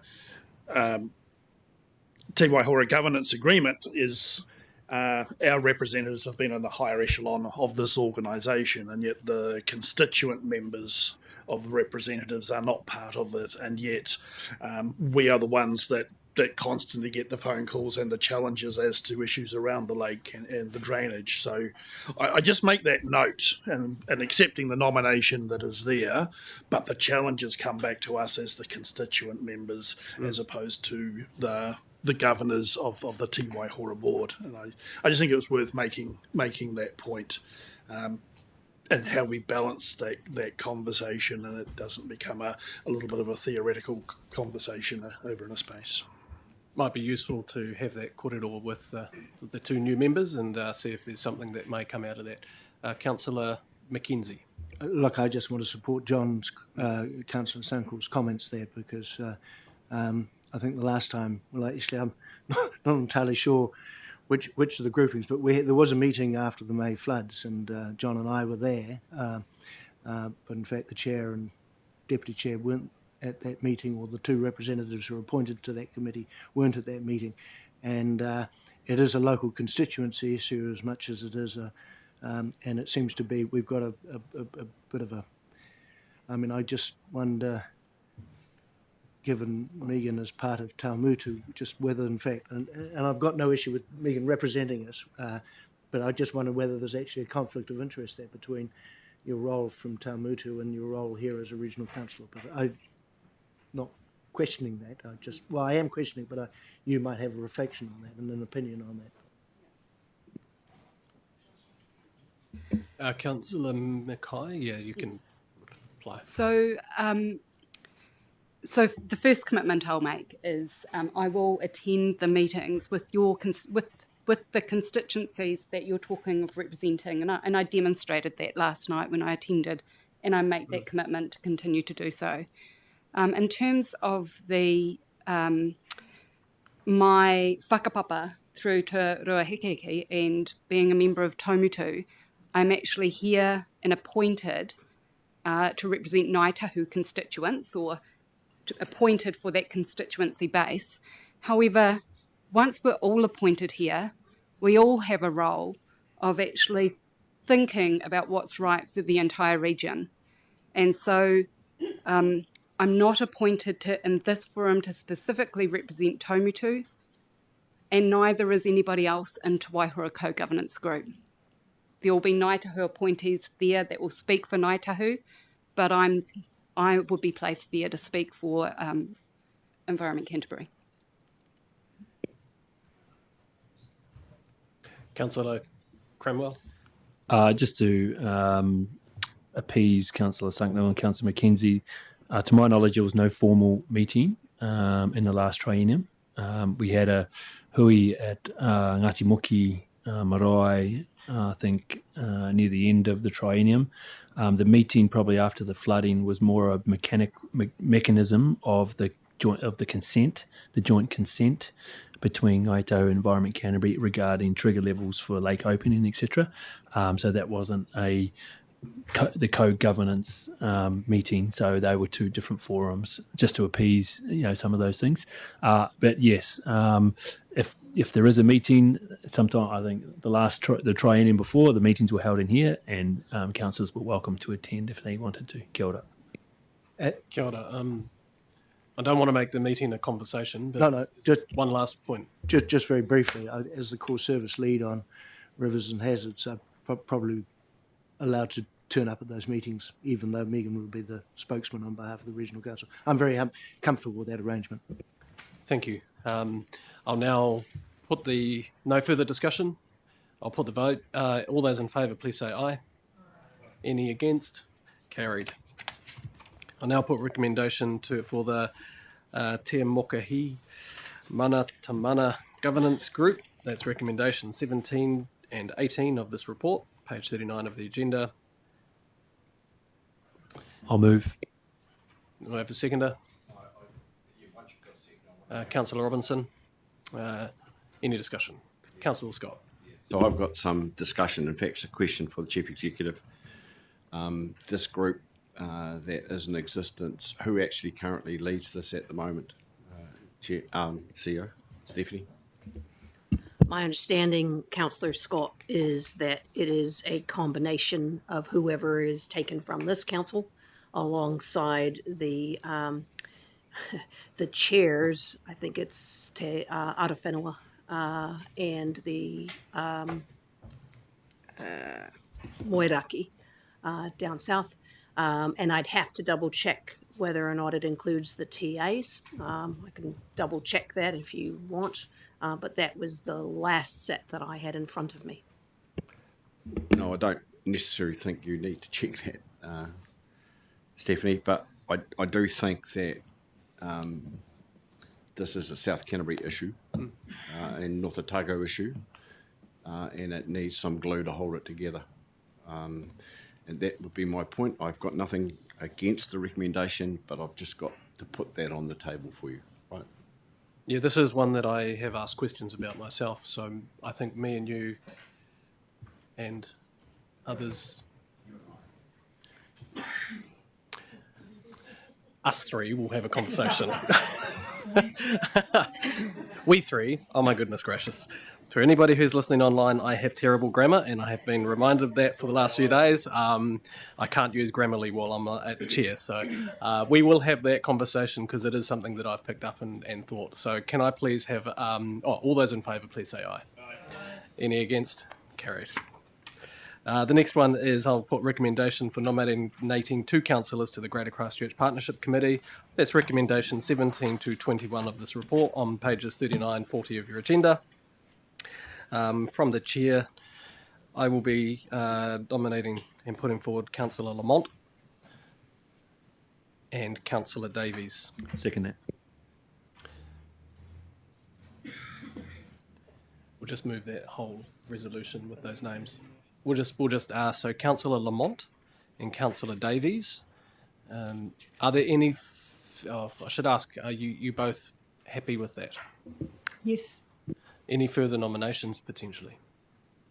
Okay, so we'll just move that into the resolution. Councillor Cranwell, me and Deputy Chair Cranwell for the mover and seconder. Any discussion? All those in favour, please say aye. Any against? Carried. This one is to the Canterbury Mayoral Forum. This just points myself into that role. May I have a mover? Deputy Chair Cranwell. Councillor Mackenzie. I saw that hand first. All those in favour? Any discussion? All those in favour, please say aye. Any against? Carried. Thank you very much. The Canterbury Climate Champions Reference Group. I'll now put the recommendation to nominate 1 councillor to the Canterbury Climate Champions Reference Group. That's recommendation 23 of this report on page 40 of your agenda. This one relates to that. Is there any nominations? I nominate Councillor Campbell. And I will second that. Is there any further nominations? No, so that will just be the mover and seconder. Are you happy to accept that, Councillor Campbell? Any discussion? All those in favour, please say aye.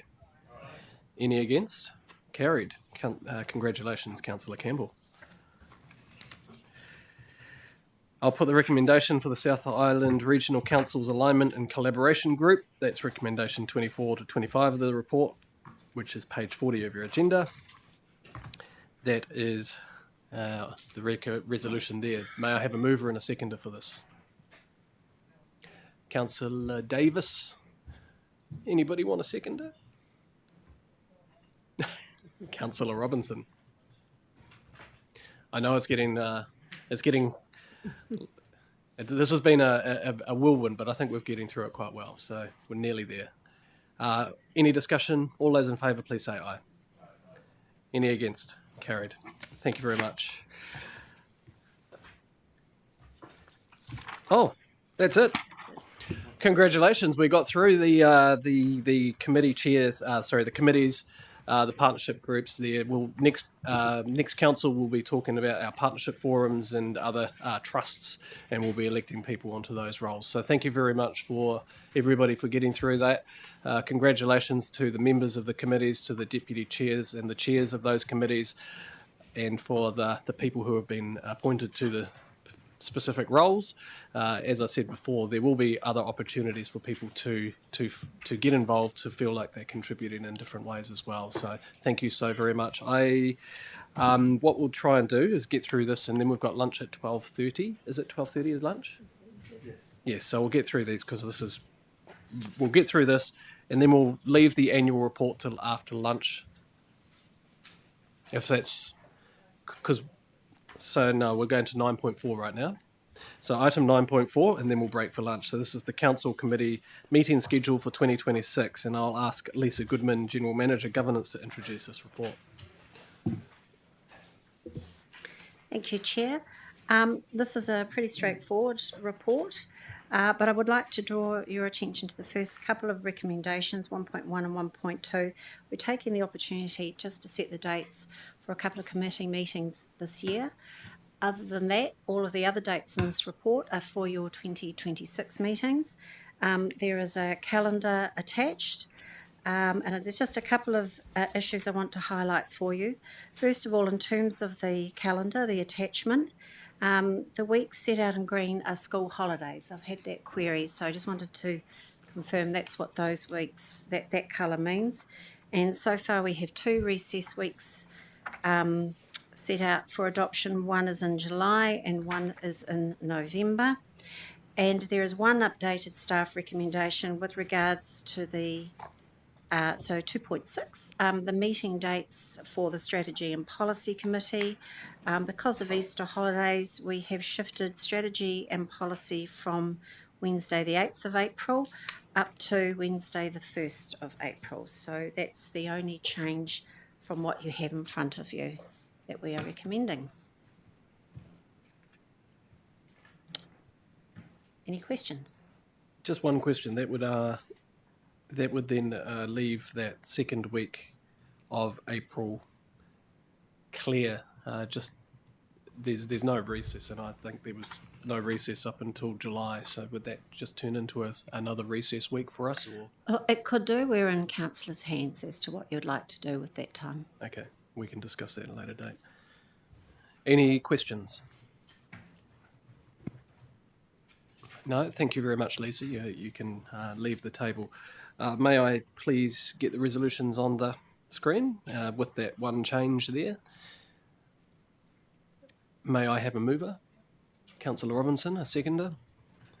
Councillor Mackay. Oh, Megan. Sorry, my goodness gracious, it's Claire Mackay. I was looking right at Megan. Any discussion? All those in favour, please say aye. Any against? Carried. Councillor. Ask a question of governance staff. Will our diaries be now populated with those dates? Sweet. I see a conflict already, but it would be great to have them in there. Thank you. Thank you very much. What we will do is now break for lunch, and we will come back at 1 o'clock. Again, thank you so much for getting through that. The first item on the agenda that we will bring back will be 9.4 and then 10.3. Thank you. Adjourned.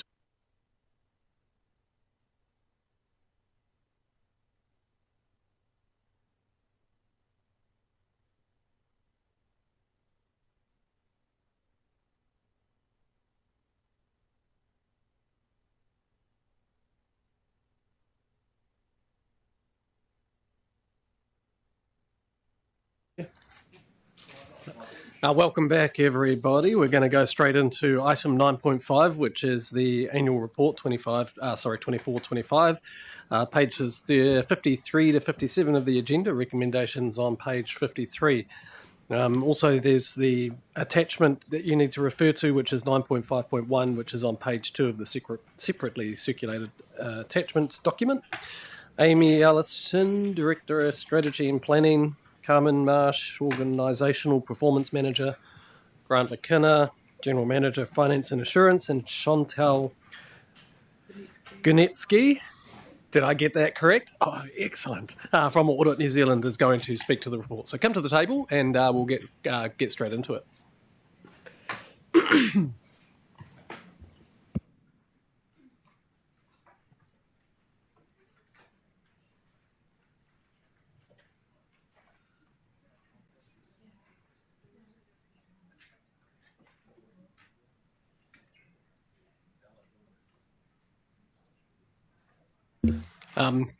Over to you. Kia ora tātou through the chair. I'm happy to present this item, which reflects the performance or the assessment of our performance over the last year. So this is a retrospective assessment, and it absolutely reflects a one ECAN approach and is a very useful document to not just look at what we've done, how we've done, but contains a lot of really useful information, particularly for new councillors, and the detail therein. So with that, I'll hand over to my colleagues to run you through the report. Thanks, Amy, and good afternoon, councillors. So really pleased to present you with the annual report 2024-25 and the annual report summary for 2024-25. So these documents have been prepared as per the requirements of Section 98 of the Local Government Act, and they have also been audited by Audit New Zealand.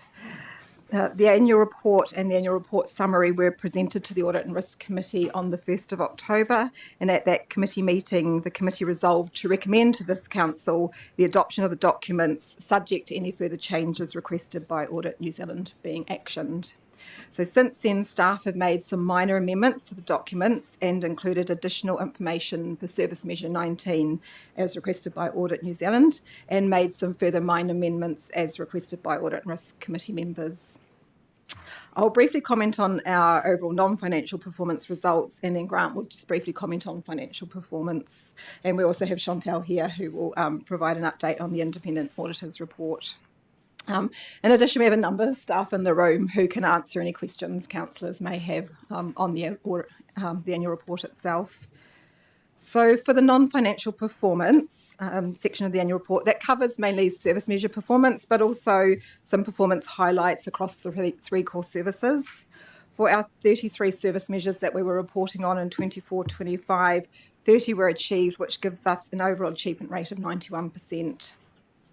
As part of the audit process, Audit New Zealand have audited 6 of the council's service measures that they deemed to be the most material measures, and these were service measures number 1, 2, 6, 10, 19 and 28. So of these 6 service measures, Audit New Zealand have advised that for service measure 19, which is the percentage of stop banks, river berms and fairways on our 6 major flood protection and control schemes that are inspected annually, that they are unable to obtain the evidence-based assurance to support the date, time and person who carried out desktop inspections for our river berms and fairways, noting that physical inspections are undertaken for stop banks. Staff are confident the work was completed within the 2024-25 year, and that the issue with the inability to give this evidence-based assurance has been resolved within our geographic information system for 2025-26 reporting purposes. So the year we're in now, we have resolved this issue. However, as we couldn't retrospectively resolve it for the 2024-25 reporting year, Audit New Zealand will provide a qualified audit opinion for this service measure, which is stated in the independent auditor's report circulated yesterday to councillors. Additionally, for Service Measure 19, further information has also been included in the annual report to meet specifications set by the Department of Internal Affairs for reporting on the major flood protection and control works that are maintained, repaired and renewed to key standards defined in Council's relevant planning documents. So we have included that additional information in the annual report and worked with Audit New Zealand to do that. So I'm not going to comment any more on our service measure performance. I'll hand over to Grant. Kia ora koutou. Yeah, moving on from the non-financials to the financials. That's the exciting part, isn't it? Everyone loves a good bit of financials there. As reported to the ARC and in the cover paper, we do have an operating surplus of 12.4 million, 25.5 million favourable to budget. And the major drivers of that are public transport indexation rates, lowering interest rates, staff vacancies, and project underspend as well. For the 24-25 financial year, we did have a series of periodic asset valuations. They don't happen every year, but when they do, they have a sizable impact below the line. And that's what's happened this time around. So the aspects have fed in below the line to arrive at an overall surplus of 38.6 million, and that's 78.3 million unfavourable to budget on the flip side. Now, that's mainly due to it being difficult to estimate and budget for those revaluations. Until you have the experts come in and produce the numbers and the reports, it's very hard to estimate based on stats. There's also the successful resolution of the Rakai land ownership issue, and that's been long-standing and great to have it sorted out. It did come with a price tag of 31 million just to sort that balance sheet movement out. But that's resolved now, so that's good. And just to summarise, there are no material items of concern noted by our friends at Audit New Zealand on the financial statements and the notes to the accounts, which is great news. And I think that's a positive result for the Council on the financial side. Kia ora. And passing over to Chantal. Thank you. Good afternoon, everyone. As indicated, we intend on issuing a modified audit opinion for the Regional Council. We are satisfied that the financial statements present fairly the Council's activity for the year and the financial position at the end of the year. For performance information, our work was limited in relation to the performance measure percentage of stop banks, river berms and fairways of our 6 major flood protection and control schemes that are inspected annually. Unfortunately, we were not able to obtain audit evidence to conclude on the accuracy and completeness of the target as listed. We've discussed any misstatements that we found with management other than those that were clearly trivial, and misstatements that have not been corrected have been listed on the representation letter.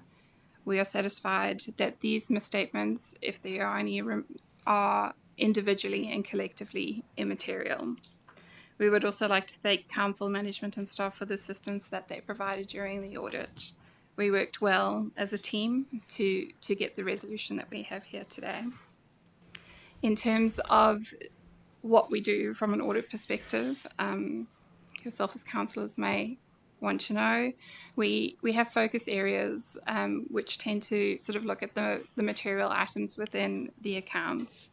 As Grant has indicated, revaluations don't happen every year, and they normally result in quite large movements to the annual financial statements. We've looked at the revaluation of the infrastructure assets, and we reviewed these on a sample basis. We focused on the methodology, the key assumptions, reliability, and the completeness of that source data, and we concluded that the valuations were appropriate for inclusion in the 30th of June 2025 financial statements. We did identify some misstatements through the audit, but these were corrected in the valuation report and in the accounts, and any of the remaining issues that we have identified we do not consider material for audit purposes. We felt the Council had demonstrated a sound approach to managing the valuation process, including engaging qualified valuers, applying appropriate methodologies and maintaining oversight of the key assumptions and data inputs. We also looked at the valuation of forestry assets. This is an annual valuation. We did the same thing. we looked at it on a sample basis, and we looked at the valuation that it is supported by appropriate methodologies and assumptions, and the use of an external expertise, sector benchmarking, and transparent documentation contributed to the credibility of the valuation process. We looked at asset impairment considerations, and that's something we look at every year. Obviously, the council is involved in flood protection assets, and events happen through the year. We need to make sure that the assets that are included in your accounts at year end are appropriately valued. We did not find any issues with regards to how that accounting had been done, and we were satisfied that it was appropriately accounted for. The last item that we look at from a financial statement perspective is the risk of management override of internal controls. That's a significant risk that we have for all audits. And we performed a range of audit procedures to identify and respond to potential indicators of management override. These included testing the appropriateness of journal entries, reviewing changes to accounting policies, evaluating significant or unusual transactions, assessing accounting estimates for potential bias, and performing an unpredictable audit procedure as required by the auditing standards. Based on the procedures performed, we did not identify any matters that we need to bring to your attention. The work that we did over performance information, as has been indicated, we are qualifying service measure 19. We've spoken to the fact that we weren't able to verify when inspections took place during the year. We could see something happened, we just weren't able to determine when exactly it happened, so we didn't know whether or not those needed to be in or out of the count in terms of the percentage that was reflected in the annual report. We identified an immaterial variance in the percentage of resource consent applications, and that's included in the letter of representation. This is not a material issue, but it is above our trivial threshold where we need to communicate it to the governance of the organisation. So that's been included. It had to do with the clock restart dates within the process. So, but as we say, we're comfortable that the number that's reflected in your accounts are materially accurate. We were comfortable that a balanced view had been put in place for the land and building valuation, flood protection and control works valuation, forestry asset fair value, intangible assets, and the useful economic lives of PPE and intangible assets. That's it. Thank you very much. Appreciate the time that you've taken, and to the staff for the work that you have done to present these considerable documents. They take a fair bit of time, so thank you very much for doing that. Questions from councillors? I've got one from Councillor Mackenzie, Councillor Mackay, Davis, Robinson, and then Faulkner. Just on page, thank you, Chair, and apologise that I've only just had a chance to read the papers because I was put in Coventry by the Regional Council because of a technology failure, and that's a term that I discovered you have to be over 65 to understand. Yeah, you had to explain that to me yesterday. I had no idea. So I've been in a blackout. But anyway, look, item 18, you talk about asset revaluations for flood protection assets, but then you talk about the Raka'a land ownership matter, and I think you suggested that was a negative item of $30-odd million. Can you just explain that, please? Yeah, so it seems negative, but it's really just a bottom line movement. Perhaps you could explain, A, what the Raka'a land ownership issue was, and then the financial implications of that. Yeah, fortunately, I've only been here 4 months. Yeah, so I've only been here 4 months, so the Raka'a land issue is a new one for me as well. But there is a long-standing issue there with that loan ownership needing to be clarified with LINZ. And so there was some debate over that for a period of time. but was finally resolved that the land belonged to Linz and not with Environment Canterbury. So we needed to make the adjustment to move it off the books as far as ECAN's concerned. So it's a below the line adjustment to correct that. It doesn't have a financial consequence in any other way with cash. So the rent we were getting from that land, is that not, or is it land that wasn't rented out in the first place? Just use your microphone. Yeah. Was rented. Yeah. Was rented, in which case there'll be a cash item showing as well then if we've now lost that rent income. Or are we still getting that rent income even though we don't own the land? No, Linz is. So there will be a cash item as well as a capital item. Maybe I can help it a little.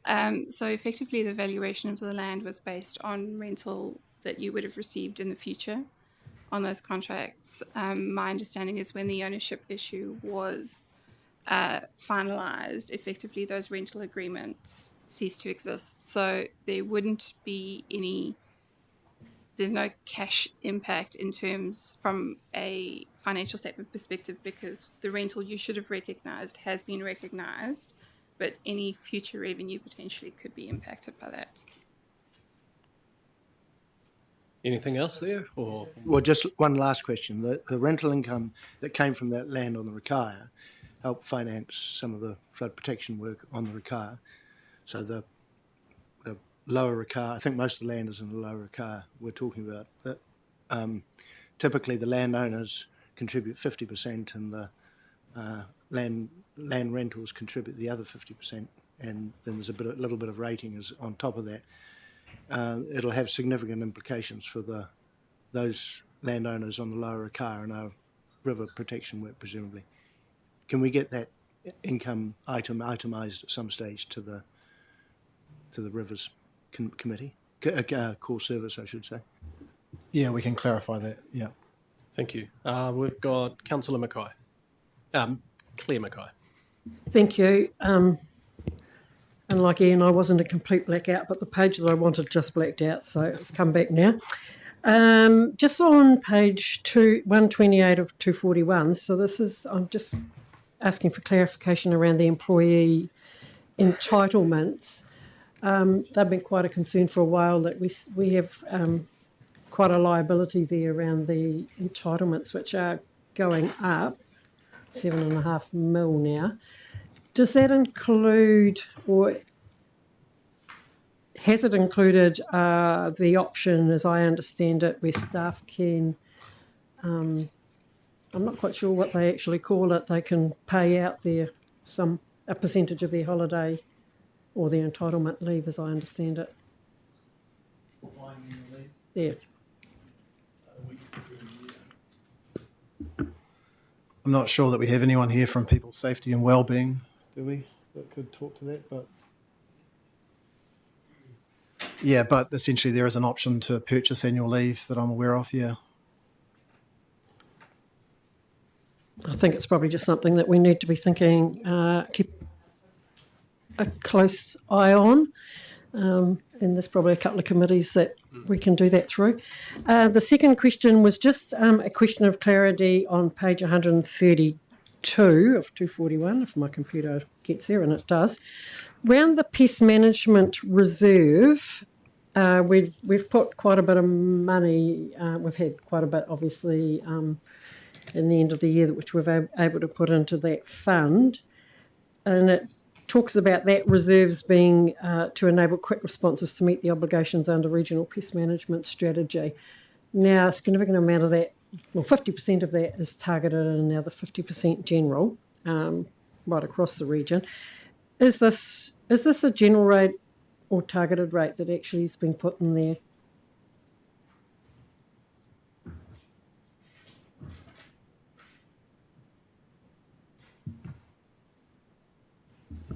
We may have to come back to that one, whether it's general or targeted, because these reserves, as they're outlined here, are really according to accounting standards, as opposed to how we might treat it internally. So it does get a bit tricky to unwind that, but we can come back to you. Yeah. Councillor Davies. Oh, yeah, thank you. I'm just referring to the summary, really, and it's a general question stop banks, do we value them with $10 million, and are they insured? And then the other question, part of that is, I noticed at the bottom of all these summaries, there's the climate change impacts. And I would want to say that maybe there are climate change impacts in here, but I don't often see anything ever listed in many of our summaries. It's not really for you guys, it's probably more for us guys. So that was my only thought on that, and not really a question. But yeah, the stop bank cost and insurance is a question. Kia ora. Yeah, good questions. Flood protection in terms of valuation is definitely included and valued. That is one of our biggest assets. In terms of insurance, that's actually a very difficult topic right now because insurers don't want to insure for it because it's obviously a escalating cost. But there is a working group formed at the moment across a number of councils and with Iaean, for example, and they are looking at what I'd call, there's a different word for it, it's a kind of a complicated word, but I'd call it a bit like sum insured, where you name the price, that's your insurance and that's what you get paid out. That's the scenario that they're looking at, which is quite interesting, yeah. So I'm following that one. Councillor Robinson. No, thank you for your report. Good things going on in many places. My questioning is regarding compliance, in particular, sort of the Upper Waitaki Ahuriri area. And so I refer to initially page 26 of the main report, not the summary. So we talk about the compliance improvement project. So the questions I just have is for us, for the new councillors coming in, what does that sort of mean, and what does it replace in terms of compliance? Is it, what is it, first of all, for the staff? Would you please respond?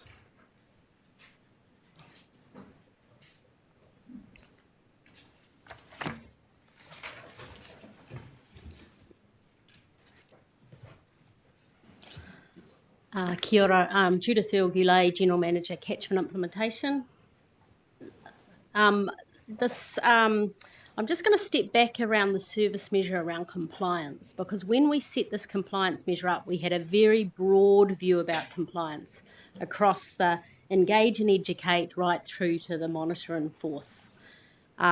So that's an important aspect. So when we look at the financials and the deliverable and some of the work, some of that is delivered by the water and land team around engaging with farmers, in particular in the Upper Waitaki, for example, around do they know what they need to do around wetlands. So it's in that engagement, and so it's general rate funded.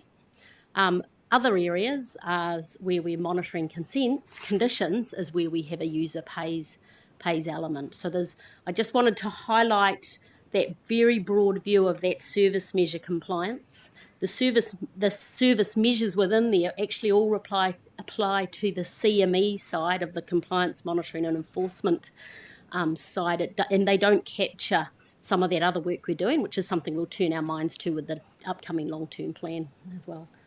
But I just wanted to put that context, but I might get you to repeat your question, please, Councillor Robinson. No, that's good background. So I guess when you mention general rates, how much of general rates are we talking about? Because the detail of that specific movement from generalised, looking at compliance to education and compliance, how much of the general rates are we talking about? Because, consistent with the RMA's polluter pays principle, I mean, are we cleaning up the environment using general rates as education as opposed to compliance where the user pays? So I just guess we just need to know what chunk we're looking at, and that concerns me not seeing the detail. So that's just what I refer to. So if we look at all the activities that Environment Canterbury is delivering in environmental regulation protection that is tagged to the compliance section here, over 63% of that is general rate. Now, a lot of that has been delivered by the Water and Land team, by Biosecurity, by our air work. It's not in our compliance functional area, okay? So, and there is about 25% that is expected or has been mapped around that user pays aspect. So that's this year's figures, not last year's. So there's also a little bit of targeted rate and grant in there as well as revenue, again tied to grants and targeted rate tied to biosecurity, and also the work in water and land and our catchment advisor with a grant from MFE. So I just want to, so there's in the total budget, when we just look at CME-related compliance monitoring and enforcement activities, I can't answer that bit. You can? Yep. I can, through the chair. So for our compliance monitoring work, we direct charge a consent holder. That's the user pays component. So all of our compliance monitoring officers, when they're dealing with consent holders, they will be direct charging on an hourly rate.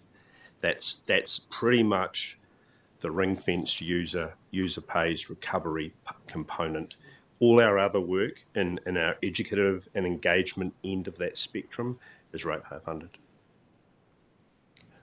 I've got I think Councillor Mackenzie has got a question just based on your question. There's a follow-up. When we did that field trip to the Mackenzie country in the last Triennium, we saw your land advisory team in action.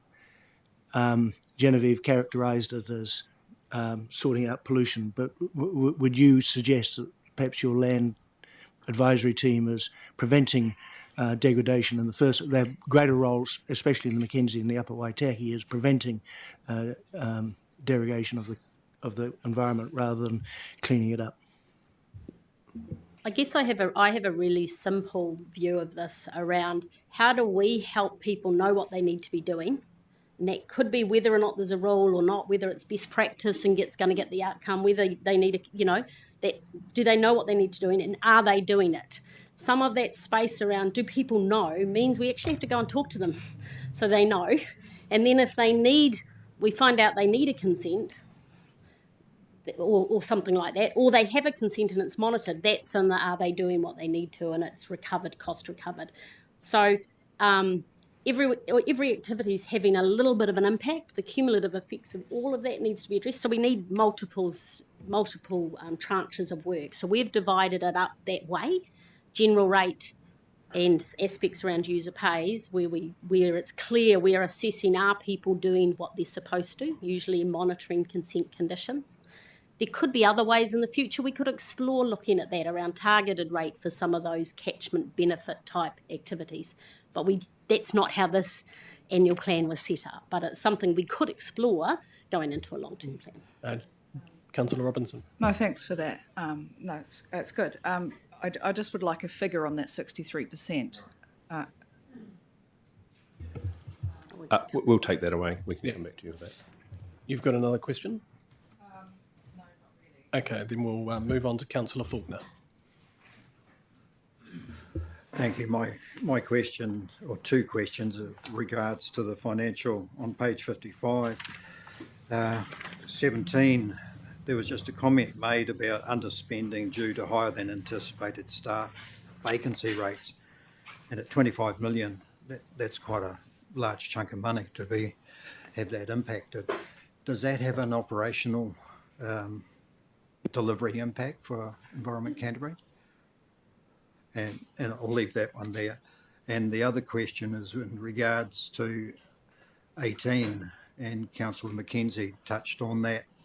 So the 103.9 million unfavourable to budget and the flood protection assets, given the state of climate change and the importance of flood protection assets, I thought that would have been that your estimate would have been more correct than unfavourable. Can you sort of explain that to me a bit? Yeah, understand re the valuations. It is a difficult exercise. Having talked to my team about it, there's a lot of reliance on Stats New Zealand figures to drive that. So they are very high level estimates done as part of the long-term planning. In hindsight, you know, once we've got valuations like we've got now, we get them every 2 or 3 years. We should be able to use that as a better basis, I think, than what we have in the past. But that's broadly why they're so far apart. Yeah. In terms of vacancies, yeah, of course it has operational implications. We are working to fill vacancies progressively, but we do allow for a vacancy factor as well, knowing that it takes time to recruit roles. Some roles might take 3 to 6 months, depending on what they are. So we just allow for that factor in the financials. Councillor Scott. Yeah, thank you. Look, my question is really about the delivery of our core services commentary, I guess, on 26. And it's a great result. I must say that, great turnaround. But serendipitous probably, but, you know, it's a great turnaround. So in the commentary, it makes reference to it was a result of underspending across multiple areas of the organisation, including adjustments to the planning and public transport expenditure. Now, my understanding of planning is that we did fund planning. So how does that relate to that cash?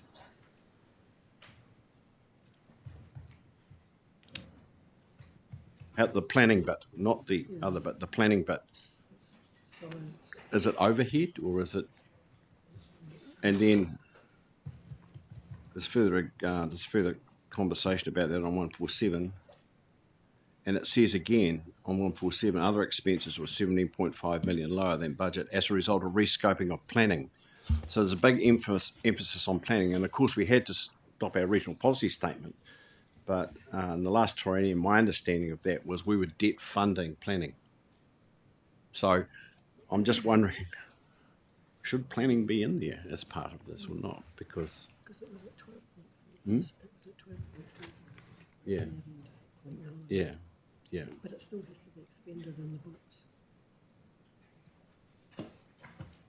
So sorry, I don't have the breakdown for you, but yeah, but we can bring that back to you. I think you're quite right. A small portion of that is the planning work program and the adjustments made to that. A larger portion is the public transport expenditure. Look, I think we can talk about that later. We don't need that answer now. But I think my point I'm trying to make to you is the fact that we had a massive discussion 2 trienniums ago about how we viewed planning and the cost of planning, because it's horrendous. I hope there's not any planners listening. And we decided to yes, I see you over there. And we decided to debt fund it, as a way of trying to smooth the rate. But what does that? So I'm just trying to find out, what does that mean when we say, does it all debt funded? Is the overhead and everything debt funded out of that? So maybe we can talk about that a bit later. So thank you. Thanks for bringing that up. That's my hot topic of natural capital. Is there any other comments or questions that any of the councillors have? I think I saw John, Councillor Faulkner. Did you have another question? Yes, I do. Just going back to that valuation we're talking about, can somebody, and I'm just new here, so it may be easily available, and if somebody could help me with that, just to get an understanding of the flood protection assets, how they were valued before, and the difference in variation between the land and buildings, and just so I can get a good understanding of the variations there.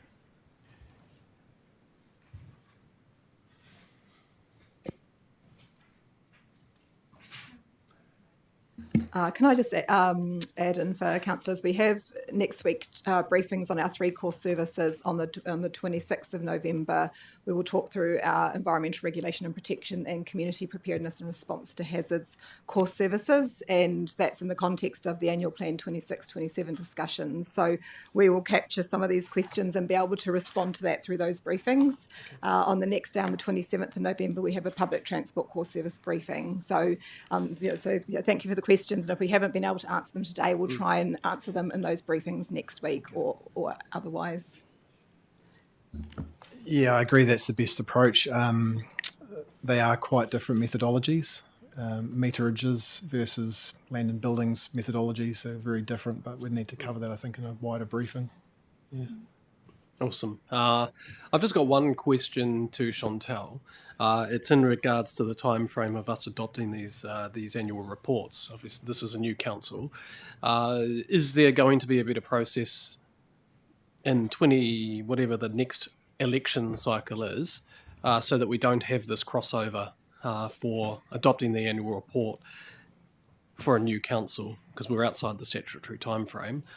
So is there any forward thinking from Audit New Zealand in that space?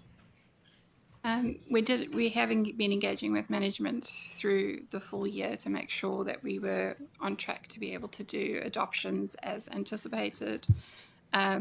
So from this perspective, this year we were only due to be able to complete the audit by, I think, the audit and risk meeting, which happened on the 1st of October. Sorry, I was close.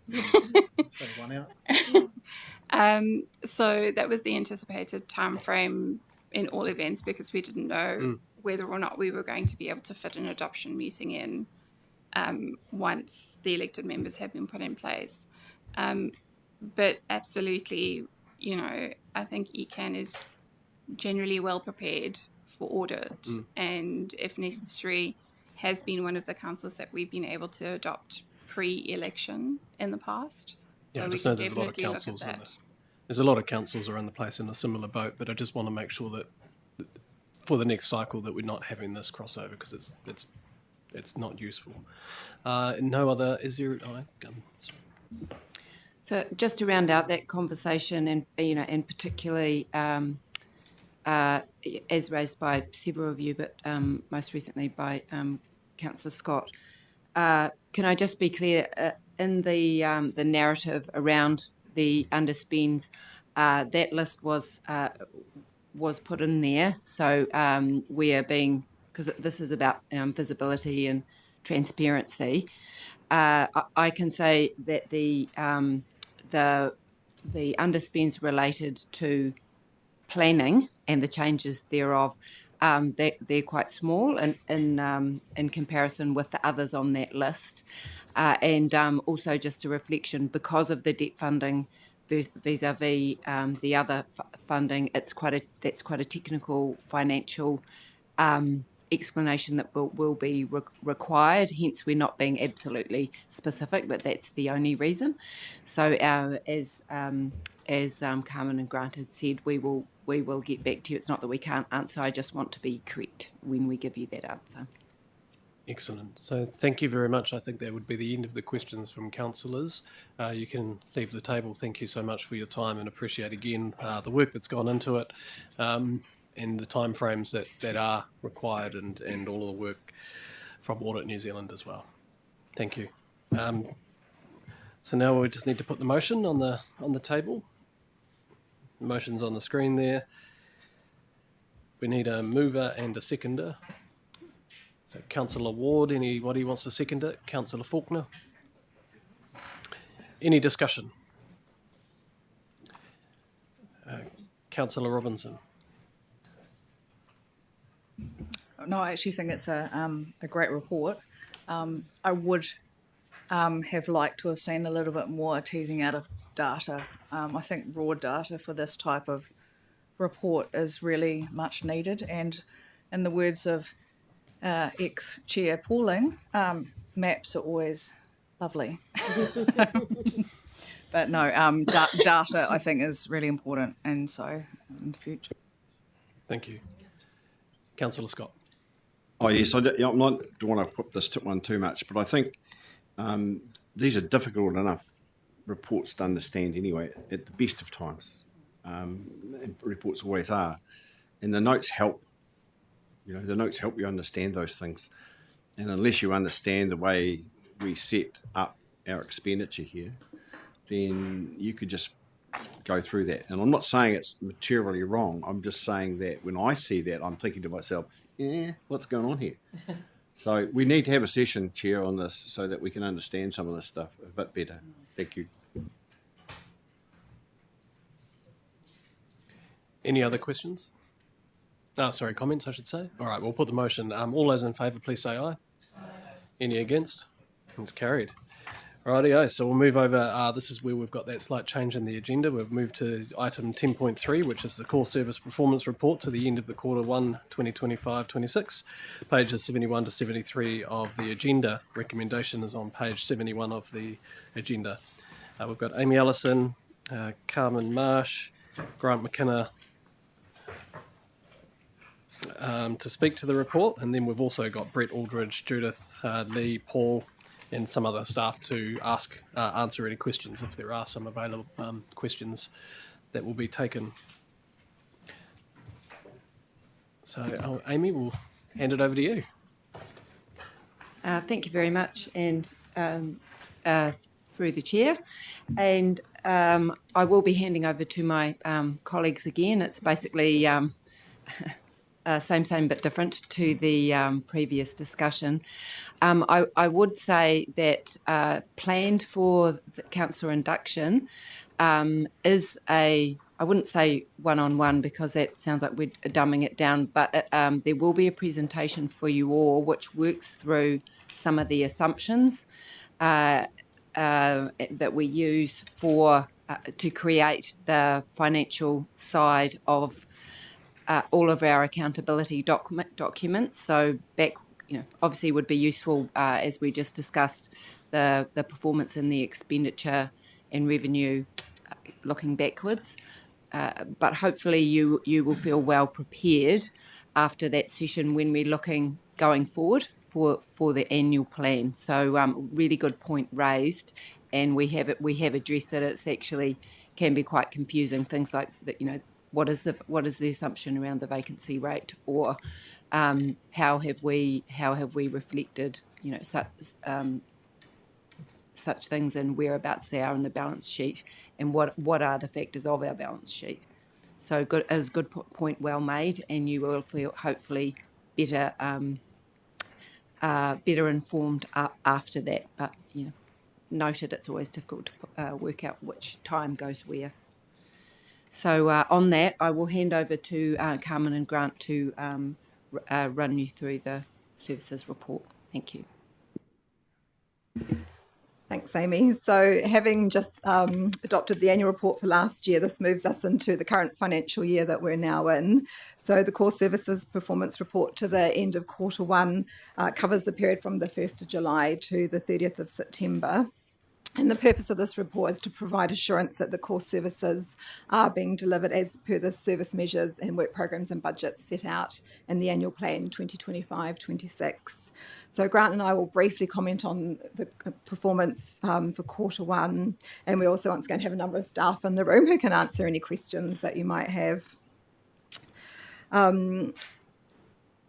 If we move into the service measure performance, so at the end of Quarter 1, as shown in the report, 32 of the 33 service measures are on track to be achieved by the year end. Service measure 2 in our environmental regulation and protection core service is shown as being at risk at the end of Quarter 1.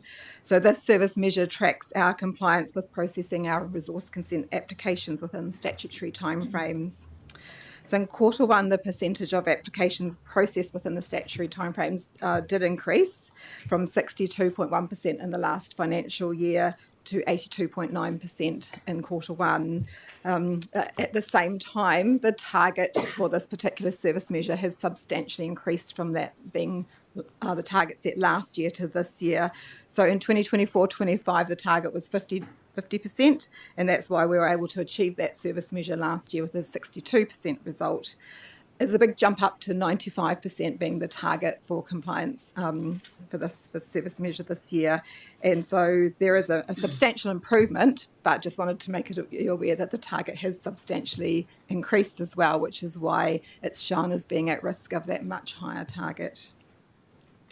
Other service measures, just to briefly draw your attention to our service measure 1, which we will not be reporting on this year due to legislative changes. It's removed ability for the organisation to progress this work. So that was to notify the regional policy statement and amendments to the Land and Water Regional Plan.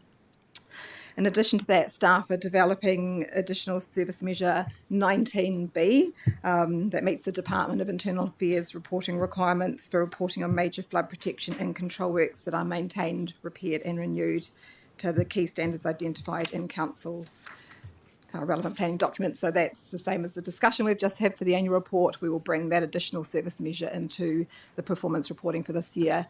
It's shown as a placeholder at the moment while we just make sure that we have got the exact wording that we needed to have in place.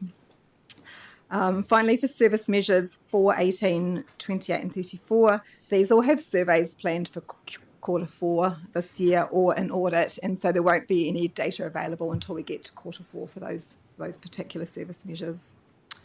So I'll just hand over to Grant. Anything you want to say? Talk about the structure of the questions.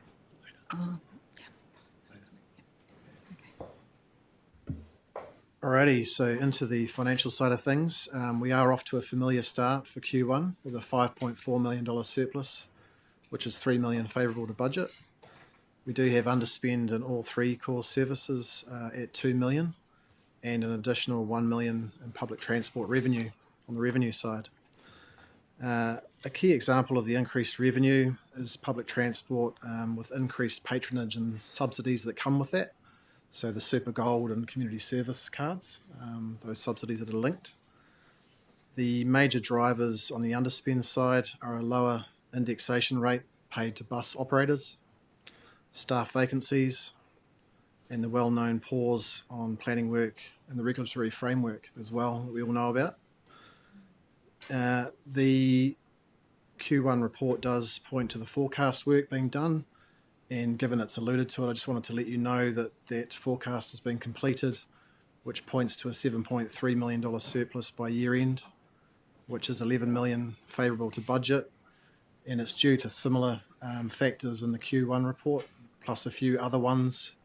A material one is some digital solutions efficiencies that we're driving to centralise systems and save some money. That's one of the bigger ones that's in there as well. And just wanting to emphasise that the year-end forecast is very much an early indicator. So it's just giving us a bit of an idea now as to where we'll land at year-end. It's all subject to change as the year progresses. So don't bank it. It's going to change. But that's an idea for now. Kia ora. And I always like to bank it. Oh, sorry. I thought you That's right. Sorry. I just want to say, as I said, we had a number of staff in the room to be able to answer any questions you might have. Just would like to suggest maybe we go through one core service at a time and bring up the staff that lead that core service to help answer any questions. So what core service would you like to start with? If we want to start with environmental regulation and protection. Okay, so any questions on the environmental regulation and protection section of the quarterly report? Councillor Klimakai. Thank you very much. Thanks, staff, for the update. I will just take us back to the one, Carmen, that you talked about, timeframes of meeting our 95% target. I just wonder whether staff might consider the graphic that they actually use. And I'm just trying to find the page that on page 187. Those are cumulative totals in the quarters. And I just wonder whether we should actually have a break and have the next financial year starting, because I know the previous 6 months of 25, or the current year, we were sitting somewhere between 75 and a good 80, plus over 80.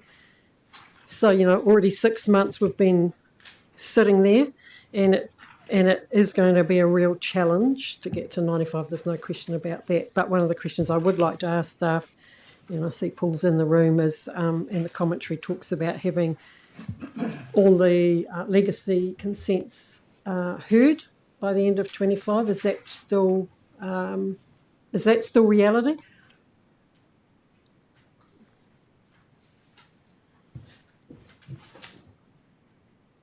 I'll just quickly say we'll definitely take that feedback on board for the graph and refine that for next time. Thank you.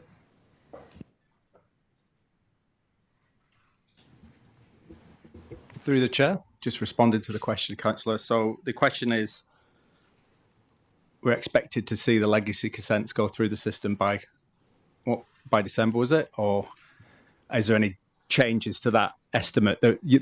Yes, I think the original estimation that we would see the back of the legacy consents through the hearings by now. That's not the case, because some applications still remained on hold, waiting the commissioners to be appointed and so on and so forth. Really working hard to get those cleared by and I'm just going to turn to my right. What date are we looking at? What month are we looking to be completely clear? It's stuff that we'll repeatedly report through the Regional Hearings Committee. It is subject to a bit of change. So I think all I can assure you is working really hard to get those processed through. I would like to say as early as possible in the new calendar year, but we will continue to keep the Regional Hearings Committee updated on that.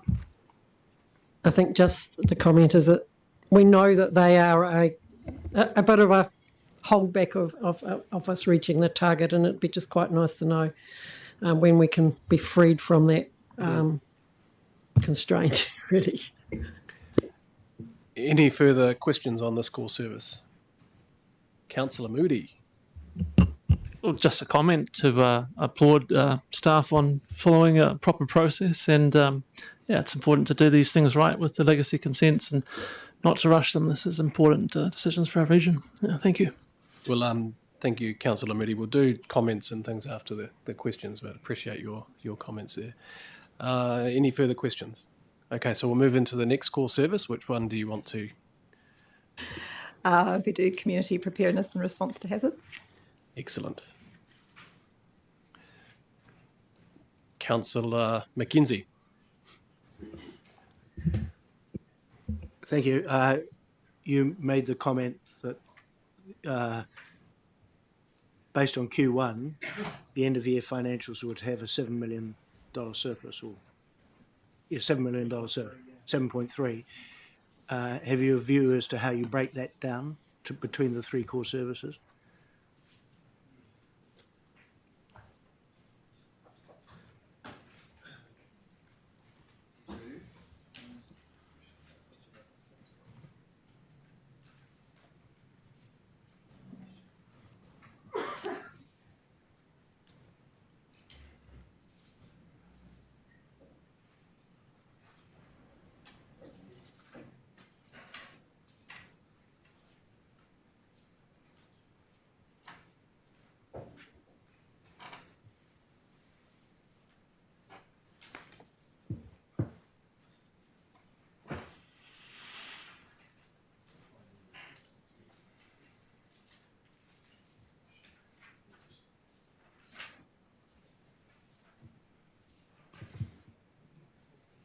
Sorry, that was painful, flipping through my many pages.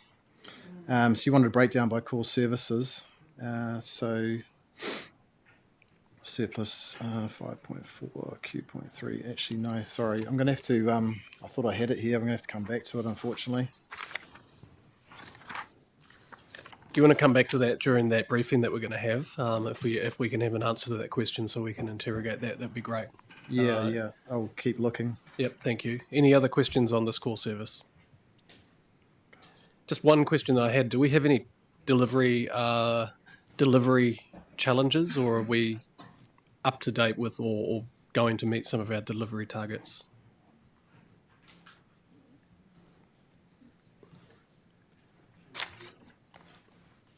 I'm just saying this in the context that delivery of the packages that we've got in this core service are quite critical, and there's a lot of people looking at this from a, can we deliver point of view. Thank you for the question, Mr. Chair.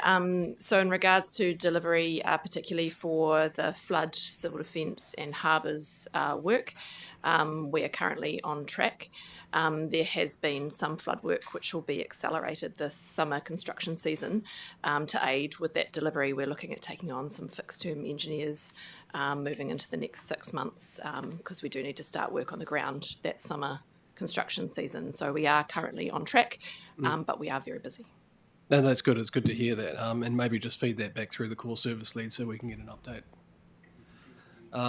Any further questions on this core service? Thank you, Lee.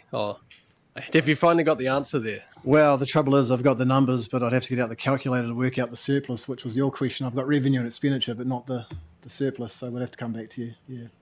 Okay, we'll do it in that briefing. It sounds like it's coming up shortly anyway. Yeah. Okay, so if there's no further questions on this core service, we'll move into the PT core service. Any questions on PT? No. PT is getting off lightly today. Okay, so we'll move on. That means we're probably at the end of the questions. Thank you very much, staff, for your time and effort putting this report together. It's coming a long way, and it's come along. Oh, we've got Councillor Megan Mackay. There was no space for overall question, so. Oh, can good I ask point. Good an point. overall question? Yes, you can ask an overall question. Yeah. Okay. No. No. You can.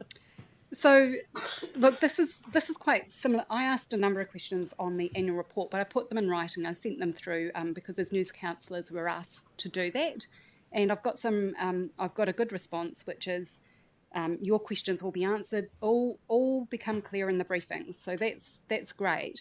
But there's a couple of themes, overarching themes, that have actually flowed through to the Q1 performance. And they're mainly about what Councillor Faulkner raised around staffing gaps and capacity, and the others about underspend. And together, the two reports, the annual report and then also this quarterly report, leads me as a governor to really want to understand whether the staffing gaps are actually impacting on the business and the delivery of the core services, and whether or not we have a plan to address that. And then the second one is about, like, is there when it comes to an underspend, what is the distinguishing point between a healthy underspend and emerging risks of delivery? And I'm just hoping or signalling now that in the upcoming briefings, they're my overarching core concerns that are coming out of the information that's presented, and I'd really like to see that in those briefings.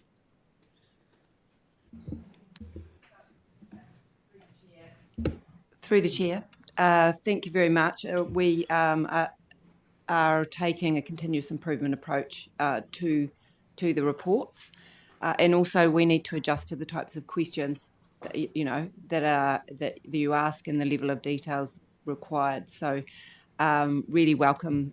Your questions were well made. And we're absolutely taking those on board. And I know several of you around the table have also given me feedback, so which I really appreciate. A couple of things that will be coming up in the briefing, and particularly related to the staff vacancies and the assumptions that we use for budgeting. And it also compares last year versus what we used previously to what the assumptions are that we used going forward, and some of that relates around the percentage of lag or how long it takes to recruit, etc., and how the budget has been set. So when the money flows in versus from day of approval vis-a-vis a few months down the track. Those are things that we're working towards, and now that we've got grant in place, and certainly me as well, we're actually we're kicking those around to make sure that actually what we've got is fit for purpose. Absolutely take your point that what does good look like, and what is healthy and what is not. And we're obviously getting our head around that as well, and we've got a wall of expertise here already. So any of those are the sorts of discussions that we will be feeding through in the commentary, and particularly now that you have been raised the point of interest. Some of the other questions around the commentary, I think it's really important that we provide adequate analysis, and again we're adjusting to the information wants and needs from a governance perspective, and and the level of detail. The planning example was a good one, and I would say sometimes we're thinking about debt funding versus the money that we put aside to pay for that debt, versus how much on the list that we provide, and so in the end, I'm just saying, we will absolutely take on board all of your feedback and provide the information going forward. And again, please get back to us after some of the next briefings, and also the assumptions and the approach we're using for the new plan to so we can do better. Thank you. Thank you. And just as well, the annual plan, when we made the annual plan, there were some resolutions. It might be useful to bring that back to us so that it would help answer Megan's question, because those questions were raised during the annual plan. The staff vacancy rate that the chief executive was comfortable with and still being able to deliver. So those things were all discussed through that annual plan process. So that context might be quite useful, because the benchmarking is based on the long-term plan. So it just takes a bit of time to kind of understand all the bits that have gone in the past, I think. But what also is useful for Megan is that those questions can be raised and are raised in a report that you'll get from the Chief Executive's Employment Committee. There's around staff vacancies and the load-ins there, and I think you're on that committee now, is that right? Yes, you are. So you'll see some more details in that as well. The Chief Executive Employment Committee, so that the staffing and all that comes into there, and then that flows through the council as well. So there's plenty of opportunities to dig into that issue. Any other questions? Sorry, I just had to say that. Okay, thank you. That was awesome. There's some good questions there. So thank you again for your time and making this report. This report will go now to the Regional Delivery Committee in the future, because now we've got that committee stepped up. Thank you. You can leave the table. I can bring up the resolutions onto the screen. That we received the quarterly report. Do I have a mover for this? Deputy Chair Cranwell, seconded by Councillor Sunkel. Any discussion? Councillor Scott. Well, much has been made of what is coming down the river at us, and one of those things is a rates cap, and so the effect on that will be an early commentary, I guess, through regional delivery. Will it be regional delivery or strategy and policy, Chair? What? Which one? I don't know. The question is, I don't know. Maybe security, maybe, I don't know. Somebody's going to have to tell us something. Once we see the legislation, then we'll be able to make a decision on where we do it. I said once we see the legislation, I think we'll be able to have a discussion with this council to say how do we address these challenges that are facing. Any other comments? All those in favour, please say aye. Any against? Carried.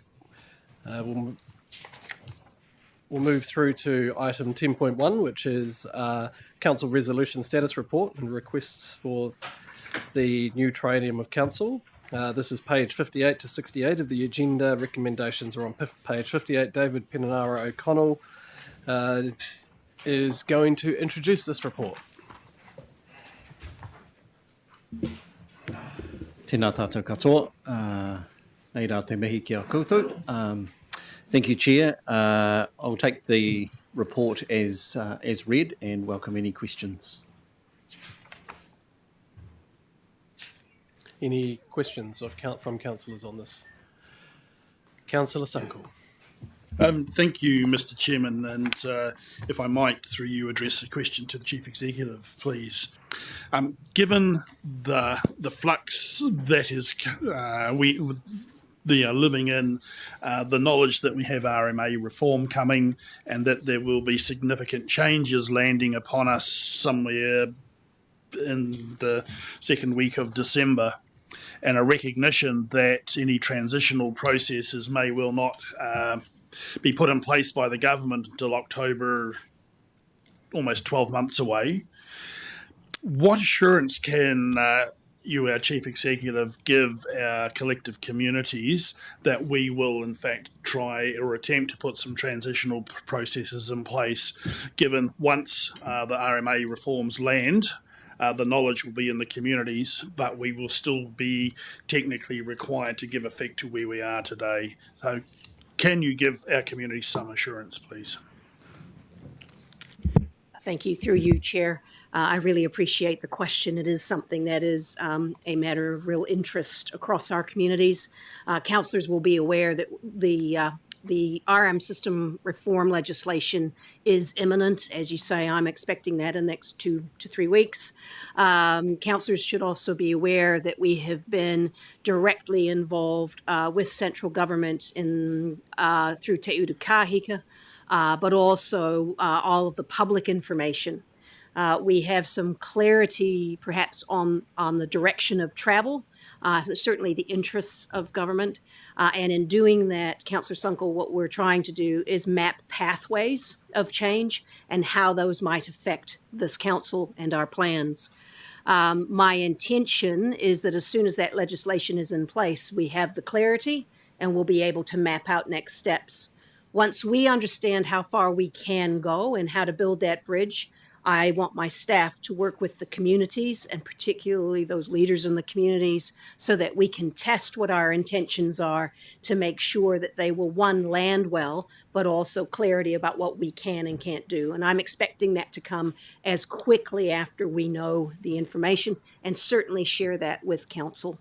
And last comment from me is you're quite right. My expectation would be gazettal might be August, somewhere in there of next year. So we do need to build bridges and there will be significant changes, especially if we can't do plan changes. So please keep asking me that question. I'm very happy to keep the assurance part. Thank you for that.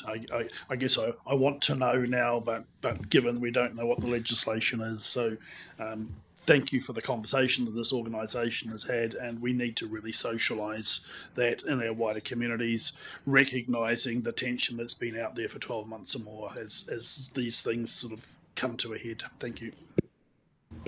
Councillor Robinson. Last Triennium, Councillor Southworth declared a nitrate emergency through a notice of motion, and I don't see that on this list for the upcoming council to have a report back to us. So that was in September. So I'm wondering if that will progress at some stage soon. It should be on the list. Yeah. So through you, Chair, it should be on the resolution list. It is missing. However, we do have an update to councillors, I think, within the next week. So we'll just need to amend this to recognise it. You're quite right. It is an error in that respect. Can we just make a secretariat note on that, please? Thank you. Thank you, Councillor Robinson. Any further questions? Okay, well, thank you very much, David. You can leave the table now. We'll bring up the resolutions onto the screen. Can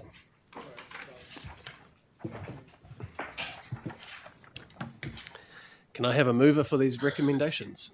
Councillor Robinson, noting the secretariat note, and then we've also got seconder, Councillor Gerard.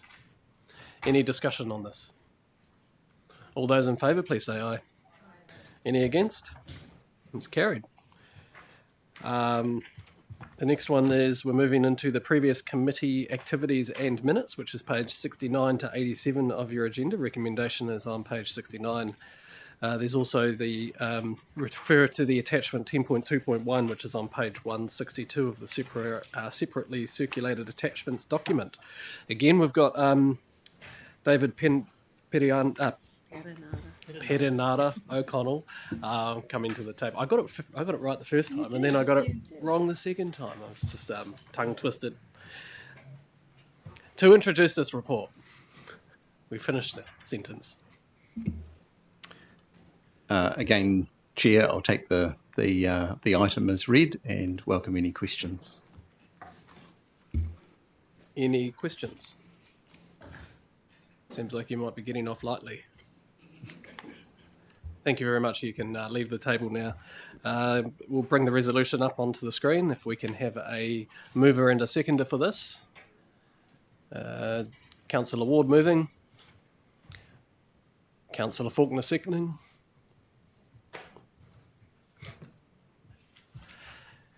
Any discussion? All those in favour, please say aye. Any against? That's carried. So now we move into item 10.4. Yes, 10.4, which is the Biosecurity Activities Report. This is pages 74 to 77 of the agenda. Recommendation is on page 74. Then also please refer to the attachment 10.4.1, which is on page 204 of the separately circulated attachments document. We've got Brett Aldridge, Director of Operations, and Judith Earl-Gallay, General Manager of Catchment Implementation, to introduce this report. Over to you.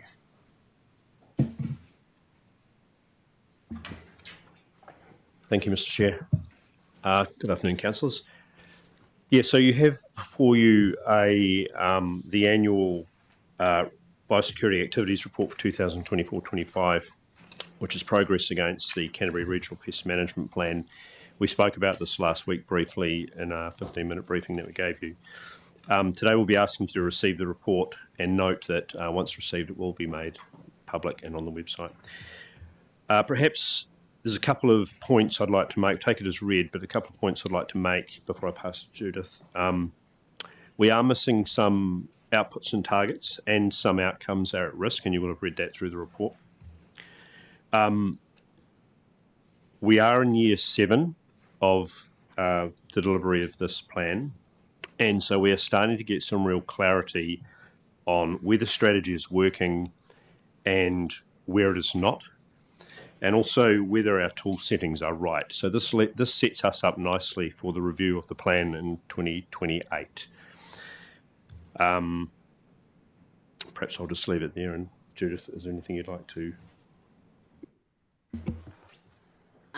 Just from a giving effect to the Biosecurity Act point of view, just reminding you that the reason we're here today is within 5 months of the end of the financial year, we have to provide a report to the council on how we implemented the operational plan for the previous year.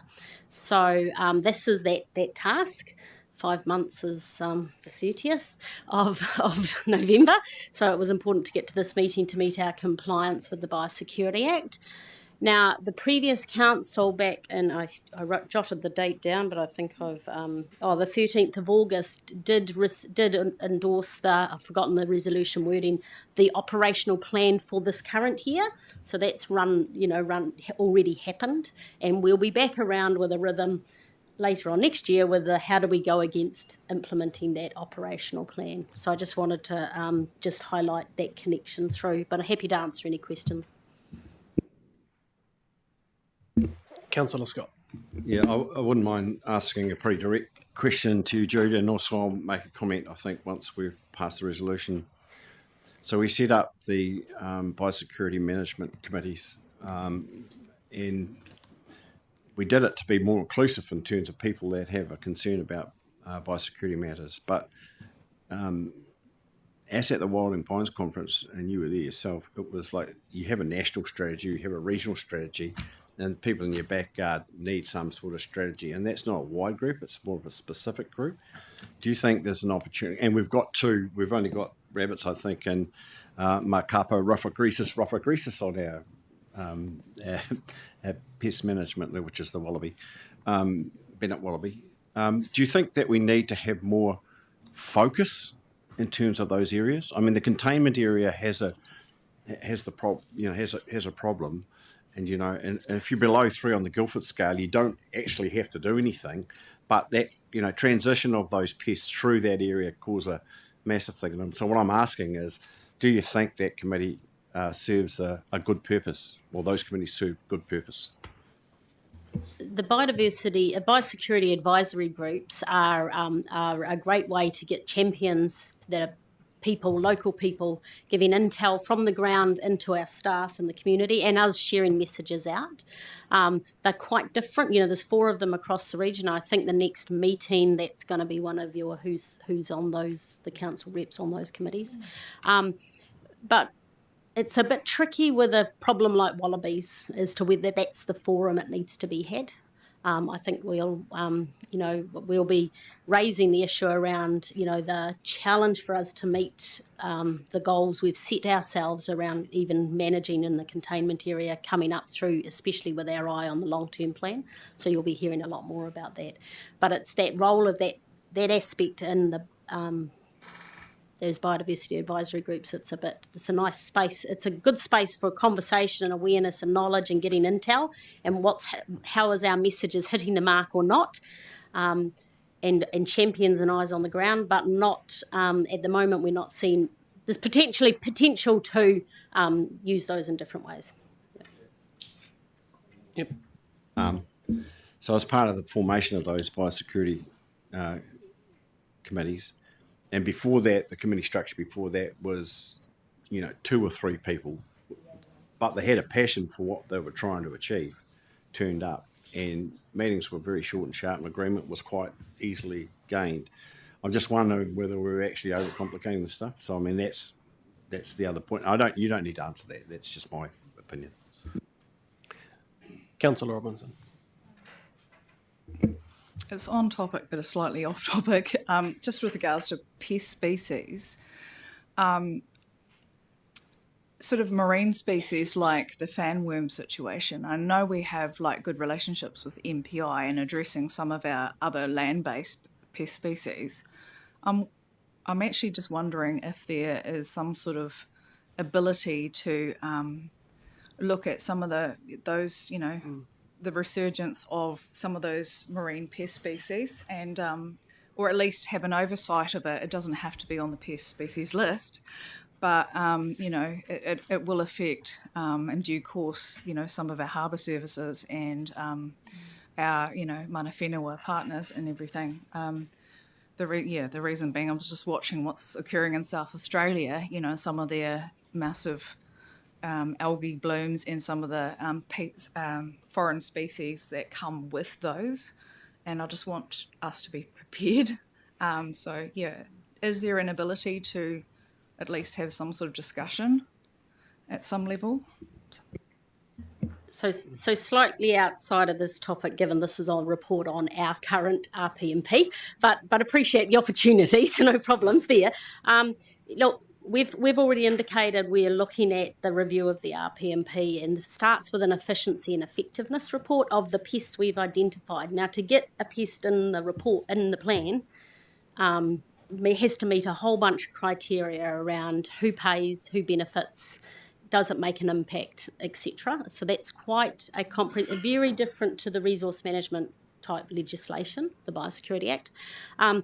And when you're dealing with freshwater marine pests, that gets even a little bit more tricky to do. But there is the opportunity to explore those through that process as well. The other thing that's counterintuitive is some pests to manage would be putting them in the plan as a pest would kind of be the worst place for them, because they move. The impacts aren't and beneficiaries aren't clear, and they'd be better dealt with other ways and partnership approaches with industry, etc. So we have to be really mindful. But logically, one would think that would be the place for it.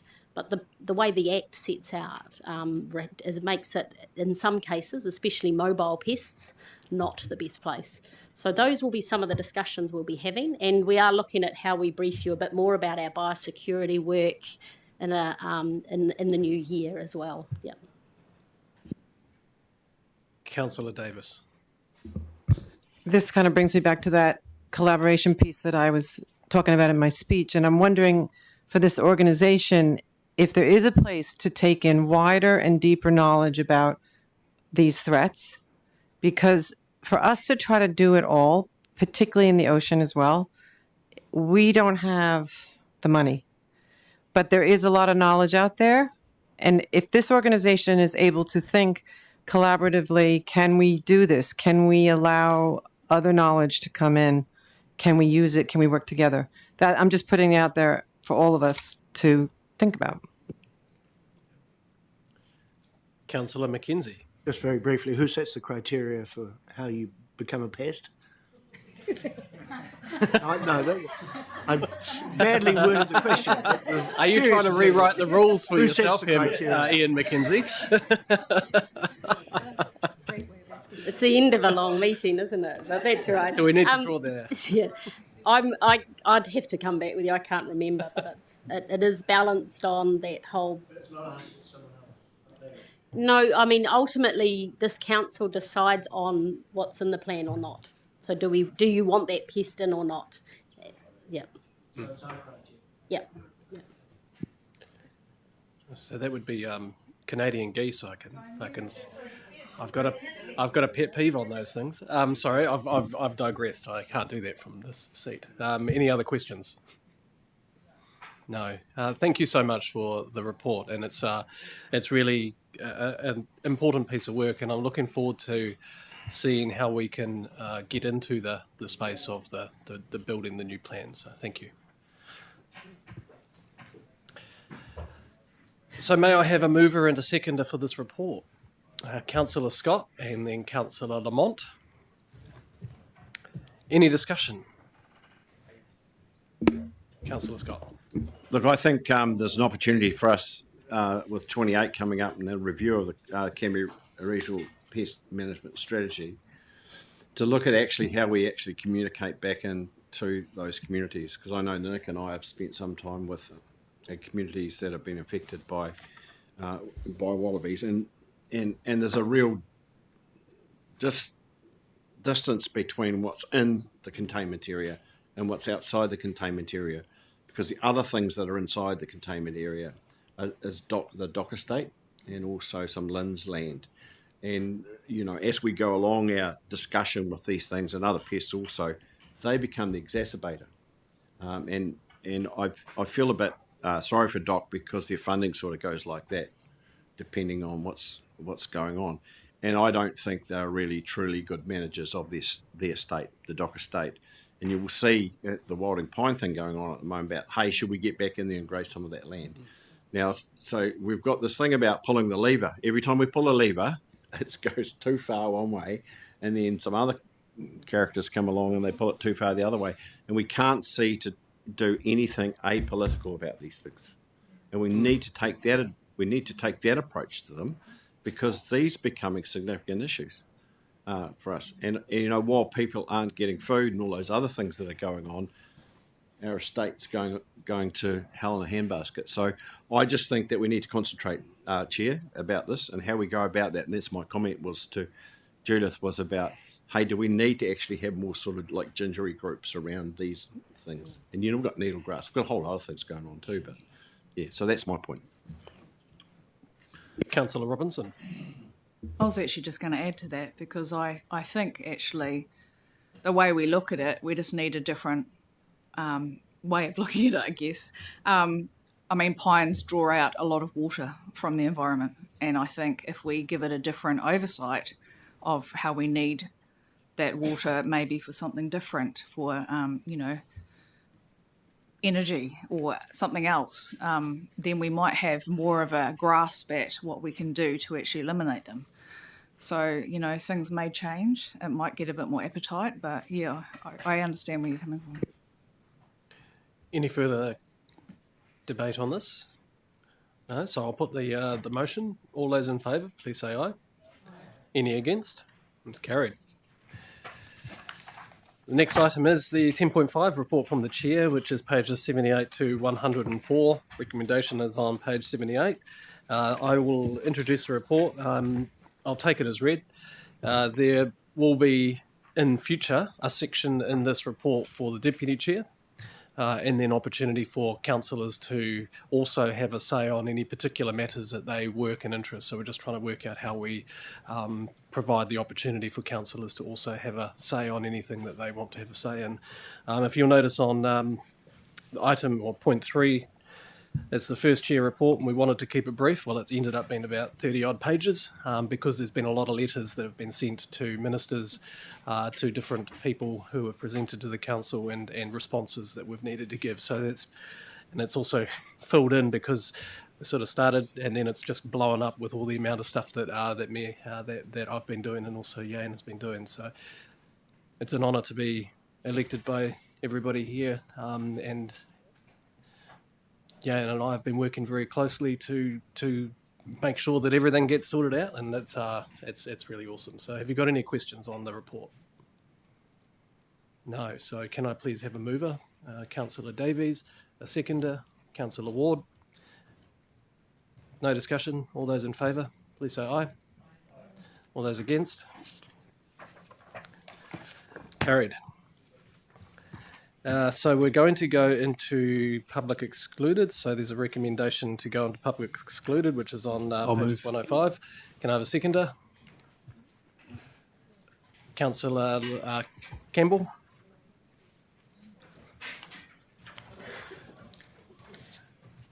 All those in favour? Against? Carried. All right.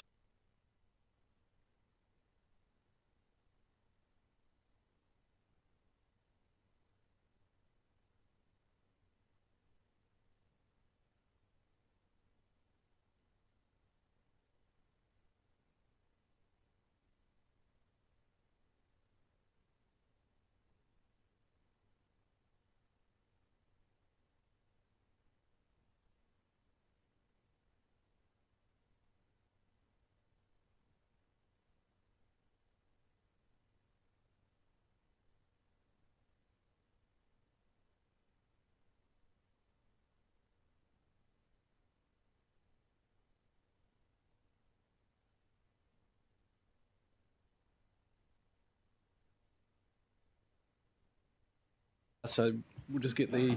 Oh, we're all good. So welcome back to the open part of the meeting. Sorry, Chair. Maybe my question may be easily answered, but what about the Tranche 2 flood resilience stuff? I thought that was in PX. Or No, is that's that... a briefing. That's coming after the meeting. Oh, after this meeting. Yep. So we'll get to it. So all I want to say is thank you very much. We've got through the meeting, and thank you everybody for your contributions and also for putting your names forward for our committees and for everybody who's shown an interest in being in the leadership spaces and getting things done in this council. We'll work with everybody to make sure that works well, and for all the people who want to do more, we'll find ways to do more. So the next meeting will be held on the 10th of December. We've got Councillor Campbell. We'll close with Karakia. Unahia, unahia ke tu te uru tapu nui. Kia watia, kia mama te ngākau. Te tinana, te wairua I te ara takatau. Koia rā e rongo, whakaria ake ki ronga. Kia tina, tina. Hui e Tai kia. Thank you.